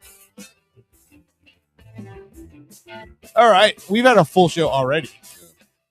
I like that. You put your mind to it, you can accomplish anything. and that kind of it goes into what the reality is, a projection of us or some bullshit like that. Yeah. I like all that shit, man. Well, that title is "You Can Redo Anything If You Put Your Mind to It." Well, yeah, that's very true, too. very true. Yeah, it's a little take up. Did you see that there's a new movie coming out, Michael? Michael Jackson? Yeah. Yes. So I've seen the previews, and there are times where the person they have playing Michael doesn't look as much like Michael. I know it's very hard to look like Michael. Like, he's a, once in a lifetime ever gonna come around looking Right. Well, person. he's looked like 4 different people. Yeah. Throughout his life. True. But like, I really want to see it. I do too, and again, subjectively, we know that the film's endorsed by the family, so we know it's not going to touch on a whole lot of things that people wanted to touch on. It won't touch on children. Yeah, but no, but I'm interested. I mean, I think it's one of those movies for people younger than us, because those of us who were around at the time when he was a big deal and who went through all of the shit, bullshit and the drama and all that stuff. Yeah. I don't think it's going to tell us anything we don't already know. Mhm. But I'm curious. I don't really have an opinion on whether he did stuff or not. Like, it sounds like there's no real proof. Right. And Yeah. everything that he put that guy through, you think they would have found something for real. And the people Right, that they accused him of being with, like Macaulay Culkin, says, hey, the guy was just nothing but Yeah. chilling. Macaulay Culkin and Corey Feldman both said there was nothing. But And Brittany, you're from the camp that the guy did nothing, right? I mean, he was just 100%. I feel like there are a lot of people. Sorry, I feel like there are a That's lot all of right. people out there that were after. They took advantage of somebody who had money. Yeah. They, I mean, they took kids that it was like a Make-A-Wish type thing sometimes when they went over to Neverland and Yeah. enjoyed being with Michael. And they took these kids and they were like, now tell us that he touched you. You know what I'm saying? Like, especially at the age that they were. Well, here's the thing. So it's a slippery slope. Anytime you offer an opinion on this stuff, I'm of the camp that, hey, I wasn't there. I don't know. Yeah. So I mean, and I'm always going to be against not believing victims. Yeah. But with this whole situation with him, like, there's a lot of situations that we've come across in this story where they found out that parents were doing things they shouldn't have been doing, or maybe influencing things in a way. Yeah. But at the same point, like, there's too many stories for it there not to be some truth to it. So the some truth is what I believe is he cared about kids, and he was a kid himself at heart. yeah, but there's also videos of him taking a kid ring shopping. Like ring shopping. Yeah, there's. Well, I mean, one of the kids, like, there's videos of him like shutting down a jewelry store, and he's taking the kid in the store ring shopping, and he bought the kid an engagement ring. Like an engagement. I mean, yeah, it's like it's pretty heavy. Yeah, it's Really? like there's some stuff out there, Well, but at the same point, like at maybe the- he just wanted the kid to have a diamond ring. He's But- eccentric like that. right. No, and It's not like he got down on one knee and proposed to I'm- the child. Right? I'm willing to hear all those arguments, but what I'm saying is that there's too much evidence to just go it didn't happen. Yeah, okay. There's enough evidence to go it could happen. Yeah, well, But at the sure. same point, what the way I kind of look at the whole situation is, and it's like this. Unfortunately, on a daily basis, I'm having to be put in a situation to separate an artist from their art. Yeah. Where I go, hey, I can like all of these Marilyn Manson records and also admit to the fact that He shouldn't have been forcing him. there's some Yeah. really fucked up shit this guy did. Yeah. And so it's at the point where If you have to have them sign a waiver before you start dating them, yeah, I know. then obviously you're doing stuff that you shouldn't. That's not true. I had to sign a waiver when I dated somebody that I worked with that I wouldn't quit when we broke up. Okay, well that's one waiver for a company. It's not like you literally signed the waiver to them saying they could get away with doing whatever sexual acts that could hurt you Okay, or harm you or you die during. Yeah, Well, you know, that's different. I don't know or if that could be almost to the point of R. and MJ signed something like that, or he had people sign something. No, that was Marilyn Manson. Manson. Oh, Manson. Yeah, okay. Manson. Well, But Manson's a and- crazy person, anyways. Yeah, yeah. So it's one of those I things still where, love him. like I say, I always say, like, look, it was the same thing when all the Cosby stories came out, and that was the thing that kind of blew that up was when like Hannibal Buress started talking about it in one of his stand-up bits where he's like, if you have like 30 stories and they all match and they're all people who've never met each other and they're separated by decades, then they're probably true. Yeah. And I think that with the unfortunate situation with Michael Jackson is that it started becoming a commonplace that we all made jokes about it and talked about it way back in the 80s. So then you get to the point where it's like late 90s, and I think anyone who wanted to try to profit from the situation already had the playbook because we'd all joked about it for so long. So it was reality TV before reality TV was reality TV. But I know when you look at people like Corey Feldman and Macaulay Culkin, they're like, hey, we were there, we were around all this stuff, we didn't see anything. So but then there's I an believe argument. Was it because they were too famous and that he wouldn't do things like that around them? That's possible. Maybe it was like when they were there, but that is possible. That's a possibility. But Also possibility that aliens came down and did everything to everybody. Possibly. Yeah. So I mean, we can make up any story, but it's like I said, when it gets to a point where you don't have where it's you have a whole bunch of hearsay and no evidence, my stance is I'm not going to say he's innocent, but I'm going to say that I still think Thriller is a fucking banger. it's a fucking badass song. So Yeah. I don't know. The man had Or the talent. album, not the song. The Thriller. Song Thriller, it's okay. The rest of that album, fucking amazing. I love So, Man in the Mirror. that was on Bad. Yep. Yeah. The way I look at it, the man, if you look at his whole fucking life, it's been on TV. His whole life is a tragedy. Exactly. Yeah. And you know, you can't hold a child that was thrust into an adult life at that early of an age to not want to go back and relive his childhood sometimes. right. And I know adults don't understand that sometimes. I mean, and that's sort of what I'm doing with my AI videos where I put Sammy in the video with me.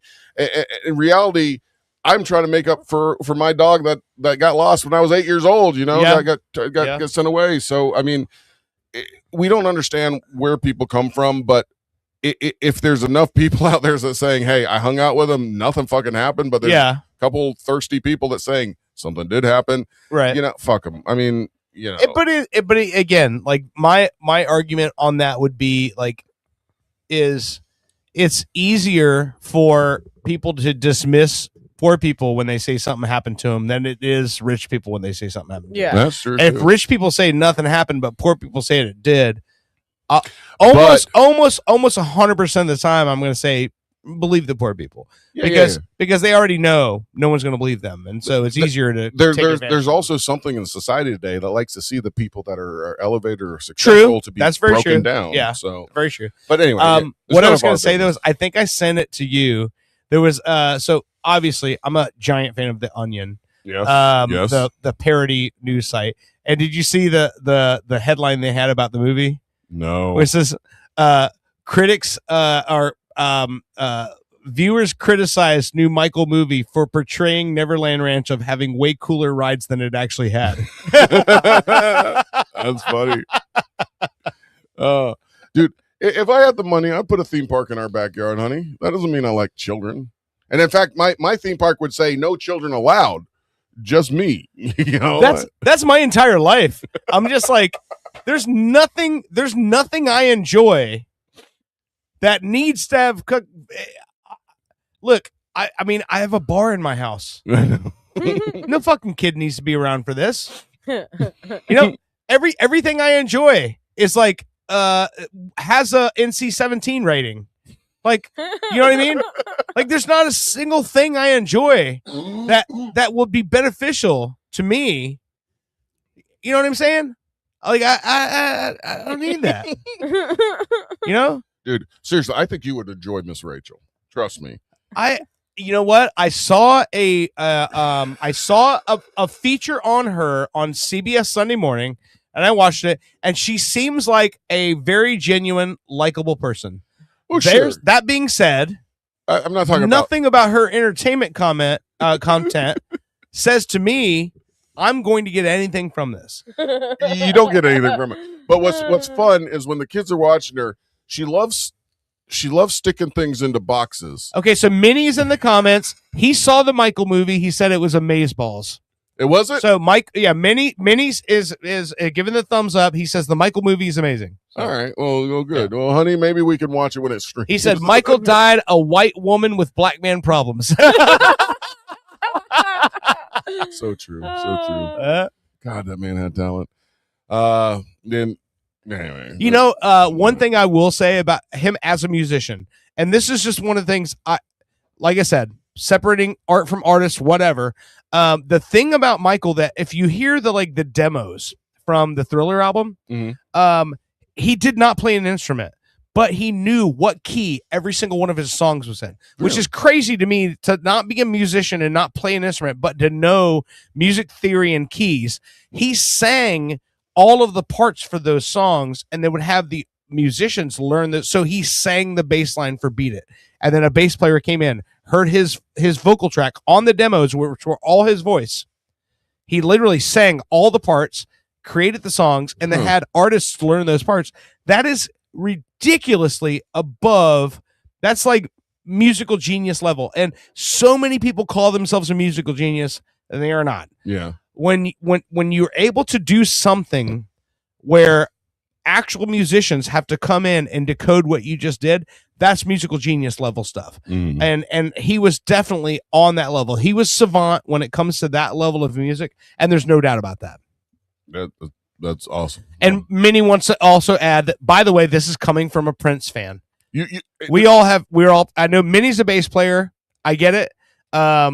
Me too. I favor Prince over Michael Jackson just because Prince as a musician and an artist speaks to me way more than Michael Jackson did, but they're both like, it's like the Red Sox and the Yankees. Like, what do you say? Yeah. All right. Hate the Yankees. Minnie, doesn't he have a show coming up or something like that? He's got some stuff in the works that has not been announced yet. Okay. Never mind. He will reach out to us when he's ready to announce it. But yeah, he's got some stuff that's coming down the pipeline. All right.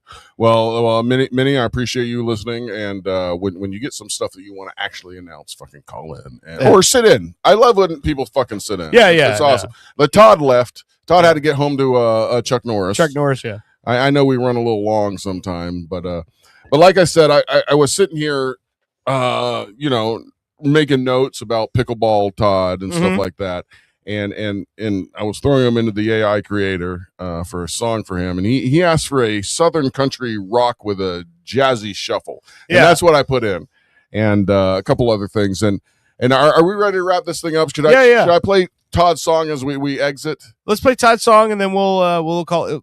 Let's hear the song first, and then we'll. I played a little bit of each of the songs that I made, and Todd picked this one out. I haven't listened to the whole thing. Okay. I will say I mentioned his partner, Bandana Barbara. Yeah. But I might have misspelled Barbara. Okay. So I think they might say Barbara different because I'm a little buzzed. B-A-R-B-A-R-A. Yeah, I put an E in there, an extra E somewhere. So it's Barbera. Bandana Barbera. Yeah, I think so. But Todd, the big T, little odd.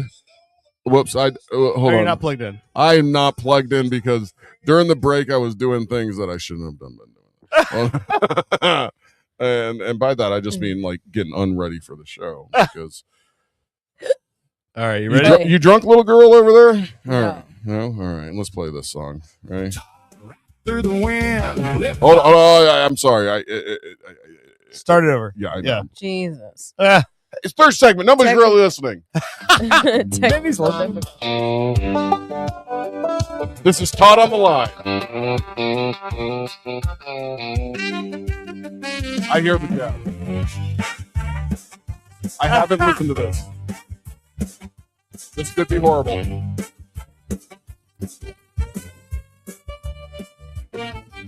Todd showed up in flip-flops, sunburned, grinning wide. Tall Joe Dirt in the county line with a cup on the side. First game in the morning haze, he served mean and clean. By sunset, he was holding goal like he'd been born on green. Yeah. Bandana Barbera by his side, learning every crooked line. Todd said, baby, keep it cool, and she stole the line just fine. Todd, win it again. Todd, right through the wind. Flip-flops, splashing crown in his hand. Best in the sand. He plays hungover, eyes half mad, but never misses a shot. Pops that ball with sleepy style like he's got more than he's got. Bandana Barbera laughs out loud when the other team complains. She says, Todd taught me how to cheat, and then she wins the game. Hell yeah. That's accurate. Todd just tips his hat and winks like that's the honest truth.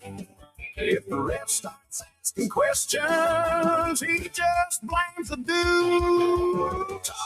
Todd, win it again. Todd, right through the wind. Flip-flop, splashing crown in his hand. Todd, best in the sand. Todd.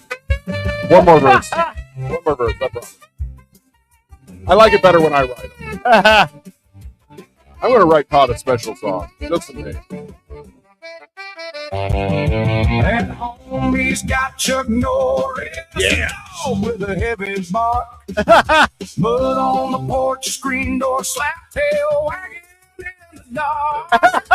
Tosses one more treat. Then he's back out on the lane. Same old smile, same lopsided look, same championship again. There you go. All right. Now we're getting back to the chorus. There you go. That is Todd Pickleball. Pickleball, not Tickleball. Tickleball is something I would play. How about we start that tonight, right after the show? You tickle my balls, and I'll let you win. I am Tickleball champion. You watch out. Tain't nobody better. All right, baby. And by baby, I'm talking to you, Dirt. Let's go ahead and end this. I mean, it's been a great show. We have a very musical show tonight.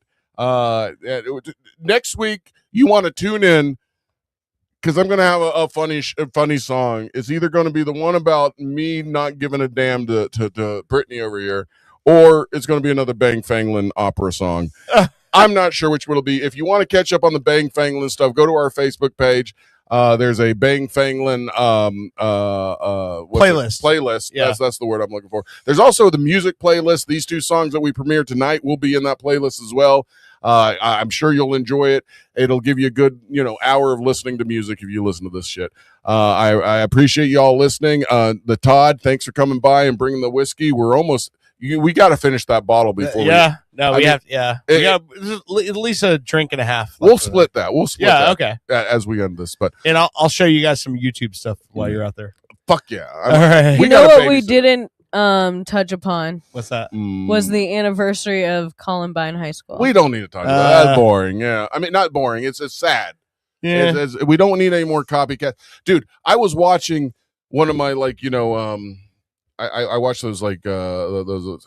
They're not like truth auditors or whatever, but they get the real video of what happened. Yeah. And I didn't realize. I kind of remember the story, but in Altamont Springs, there was these 2 girls that were arrested. They loved those fucking guys. Yeah. They were planning on killing one of the guys that looked like somebody. It is crazy. I watched it. I'm like, I can't believe this happened down the road from us. And I don't like bringing light to that stuff because people want a copycat. If you want a copycat something good that happened from us, like, being happy from being miserable or something. I don't know. That's what I'm trying to do with this whole fucking show. Anyway, so anyway, Columbine happened, blah, blah, blah. All right, let's end the show here. This is Lotion Teens by Danny Feedback. Ooh, Lotion Teens. Yeah. You're listening to Pop Culture Radio. We will see you again next week. Have a good night.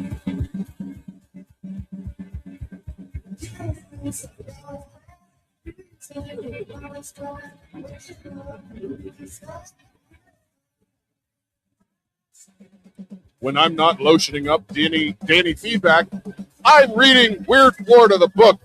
Get it? Owen and Dirk Pop Culture Radio is a Weird Florida production. Get it at BarnesandNoble.com. You might recognize somebody in that fucking book. Bye.